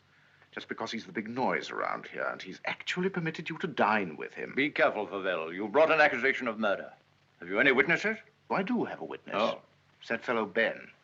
That stupid coroner hadn't been as much of a snob as you are. He'd have seen that halfwit was hiding something. And why should Ben do that? Because we caught him once, Rebecca and I, peering at us through the cottage window. Rebecca threatened him with the asylum. That's why he was afraid to speak. But he was always hanging about. He must have seen this whole thing. It's ridiculous even listening to all this. You're like a little trades union, all of you, aren't you? And if my guess is right, Crawley, there's a bit of malice in your soul toward me, isn't there?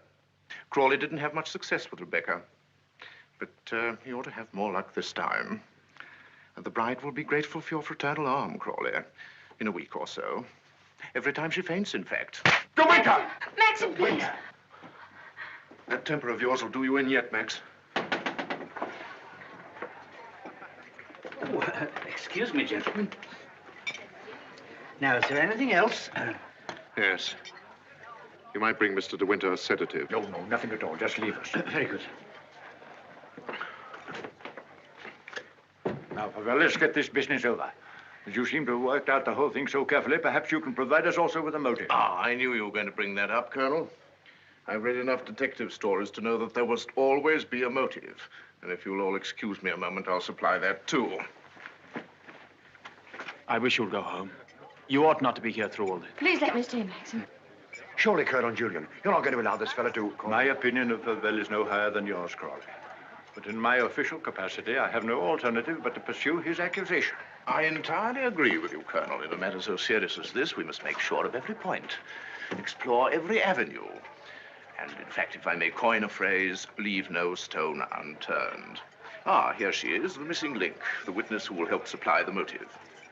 Colonel Julian and Mrs. Danvers, I believe you know everyone else. Won't you sit down? No offense, Colonel, but I think I'll put this to Danny. She'll understand it more easily. Danny, who was Rebecca's doctor? Mr. De Winter always had Dr. McLean from the village. Now, you heard. I said Rebecca's doctor in London. I don't know anything about that. Oh, don't give me that, Danny. You knew everything about Rebecca. You knew she was in love with me, didn't you? Surely you haven't forgotten the good times she and I used to have down at the cottage on the beach. She had a right to amuse herself, didn't she? Love was a game to her, only a game. It made her laugh, I tell you. She used to sit in her bed and rock with laughter at the lot of you. Can you think of any reason why Mrs. De Winter should have taken her own life? No, I refuse to believe it. I knew everything about her, and I won't believe it. There, you see, it's impossible. She knows that as well as I do. Now listen to me, Danny. We know that Rebecca went to a doctor in London on the last day of her life. Who was it? I don't know. Oh, I understand, Danny. You think we're asking you to reveal secrets of Rebecca's life. You're trying to defend her, but that's what I'm doing. I'm trying to clear her name of the suspicion of suicide. Mrs. Danvers, it has been suggested that Mrs. De Winter was deliberately murdered. There you have it in a nutshell, Danny. But there's one more thing you'll want to know. The name of the murderer. It's a lovely name that rolls off the tongue so easily. George Fortescue Maximilian De Winter.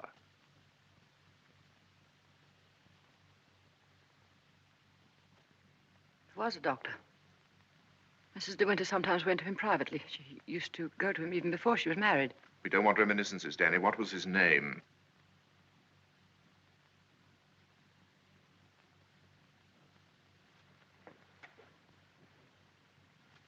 Dr. Baker, 165 Goldhawk Road, Shepherd's Bush. There you are, Colonel. There's where you'll find your motive. Go and question Dr. Baker. He'll tell you why Rebecca went to him, to confirm the fact that she was going to have a child. A sweet, curly-headed little child. It isn't true. It isn't true. She would have told me. She told Max about it. Max, who knew he wasn't the father, so like the gentleman of the old school that he is, he killed her. I'm afraid we shall have to question this, Dr. Baker. Here, here. But for safety's sake, I think I'd like to go along, too. Yes, unfortunately, I suppose you have the right to ask that. I'll see the coroner and have the inquest postponed pending further evidence. I say, aren't you rather afraid that the prisoner, shall we say, might bolt? You have my word for it that he will not do that. Toodaloo, Max. Come along, Danny. Let's leave the unhappy couple to spend their last moments together alone.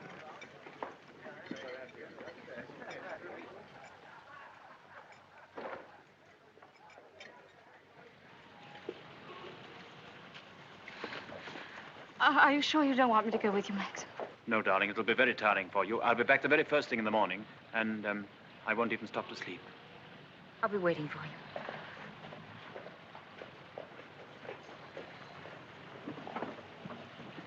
you. Ready, Maxim? Yes. You two go on ahead. I'll follow with Favell.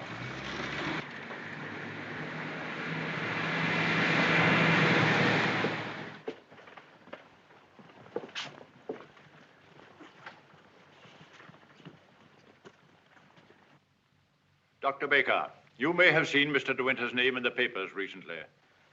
Oh, yes, in connection with the body that was found in a boat. My wife was reading all about it. A very sad case. My condolences. No, this is going to take hours. Let me... Don't bother, Favell. I think I can tell Dr. Baker. We're trying to discover certain facts concerning the late Mrs. De Winter's activities on the day of her death. October the 12th last year. And I want you to tell me, if you can, if anyone of that name paid you a visit on that date. I'm awfully sorry. I'm afraid I can't help you. I should have remembered the name De Winter. I've never attended a Mrs. De Winter in my life. Well, how can you possibly tell all your patients' names? I can look it up in my engagement diary, if you like. Did you say the 12th of October? Yes. Here we are. No. No De Winter. Are you sure? Well, here are all the appointments for that day. Ross, Campbell, Stedall, Perino, Danvers, Danny? What the devil? Would you read that name again? Did you say Danvers? Yes, I have a Mrs. Danvers for 3 o'clock. What did she look like? Can you remember? Yes, I remember her quite well. She was a very beautiful woman. Tall, dark, exquisitely dressed. Rebecca. The lady must have used an assumed name. Is that so? This is a surprise. I'd known her a long time. What was the matter with her? My dear sir, there are certain ethics. Could you supply a reason, Dr. Baker, for Mrs. De Winter's suicide? For her murder, you mean? She was going to have a kid, wasn't she? Come on, out with it. Tell me, what else would a woman of her class be doing in a dump like this? I take it the official nature of this visit makes it necessary for me to... I assure you, we'd not be troubling you if it were not necessary. You want to know if I can suggest any motive as to why Mrs. De Winter should have taken her life? Yes, I think I can. The woman who called herself Mrs. Danvers was very seriously ill. She was not going to have a child. Well, that was what she thought. My diagnosis was different. I sent her to a well-known specialist for an examination and x-rays. And on this date, she returned to me for his report. I remember her standing here, holding out her hand for the photograph. I want to know the truth, she said. I don't want soft words in a bedside manner. If I'm for it, you can tell me right away. I knew she was not the type to accept a lie. If she'd asked for the truth, I let her have it. She thanked me. I never saw her again, so I assumed that... What was wrong with her? Cancer. Yes, the growth was deep-rooted. An operation would have been no earthly use at all. In a short time, she would have been under morphia. There was nothing that could be done for her, except wait. Did she say anything when you told her? She smiled in a queer sort of way. Your wife was a wonderful woman, Mr. De Winter. And, oh, yes, I remember she said something that struck me as being very peculiar at the time. When I told her it was a matter of months, she said, "Oh, no, doctor, not that long." You've been very kind. You've told us all we wanted to know. We should probably need an official verification. Verification? Yes, to confirm the verdict of suicide. I understand. Can I offer you gentlemen a glass of sherry? Oh, very kind. I think we ought to be going. Thank heaven we know the truth. Dreadful thing. Dreadful. Young and lovely woman like that. No wonder. I never had the remotest idea. Neither did Danny, I'm sure. I wish I had a drink. Will we be needed at the inquest any further, Colonel Julian? No. I can see to it that Maxim's not troubled any further. Thank you, sir. Are you ready to start, Colonel? No, thank you. I'm staying in town tonight. And let me tell you, Favell, blackmail is not much of a profession. We know how to deal with it in our part of the world, strange as it may seem to you. Oh, I'm sure I don't know what you're talking about. But if you ever need a new car, Colonel, just let me know. It's impossible to thank you for your kindness to us through all this. You know what I feel without my saying it. Not at all. Put the whole thing behind you. But let your wife know she'll be getting worried. Yes, of course. I'll phone her at once, then we'll get straight down to Mandalay. Goodbye, Crawley. Maxim's got a great friend.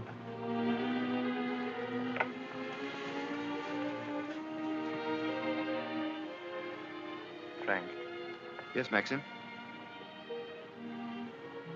Something you don't know. Oh, no, there isn't.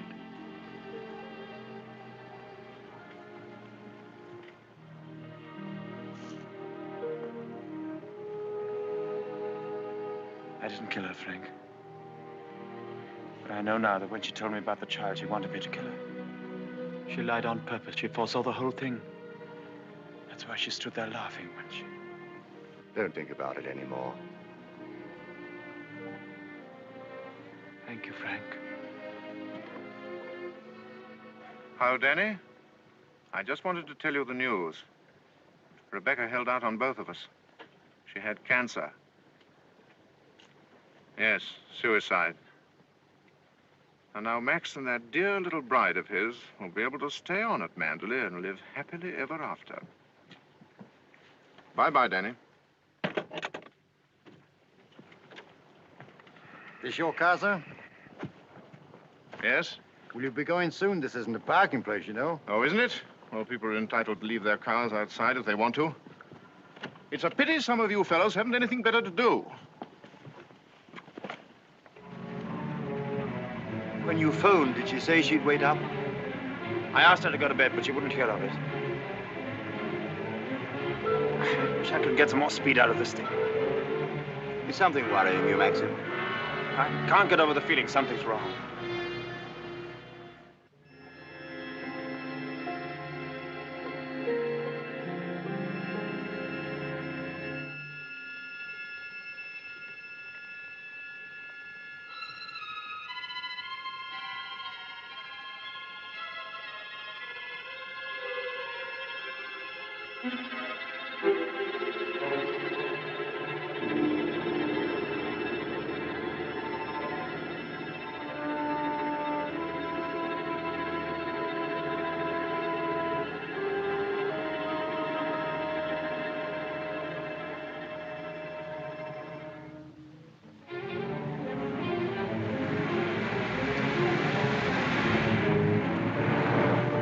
Frank.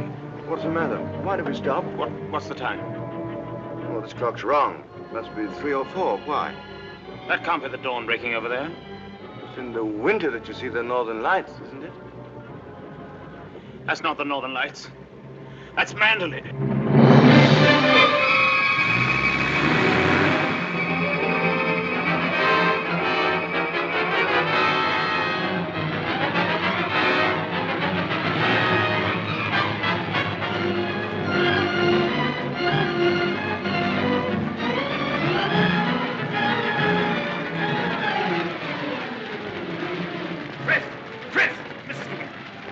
I thought I saw her, sir. Where?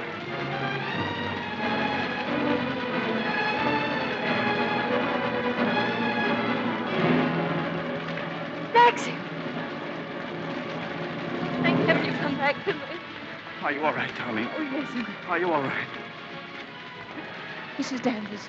She's gone mad. She said she'd rather destroy Mandalay than see us happy here. Look! The West Wing!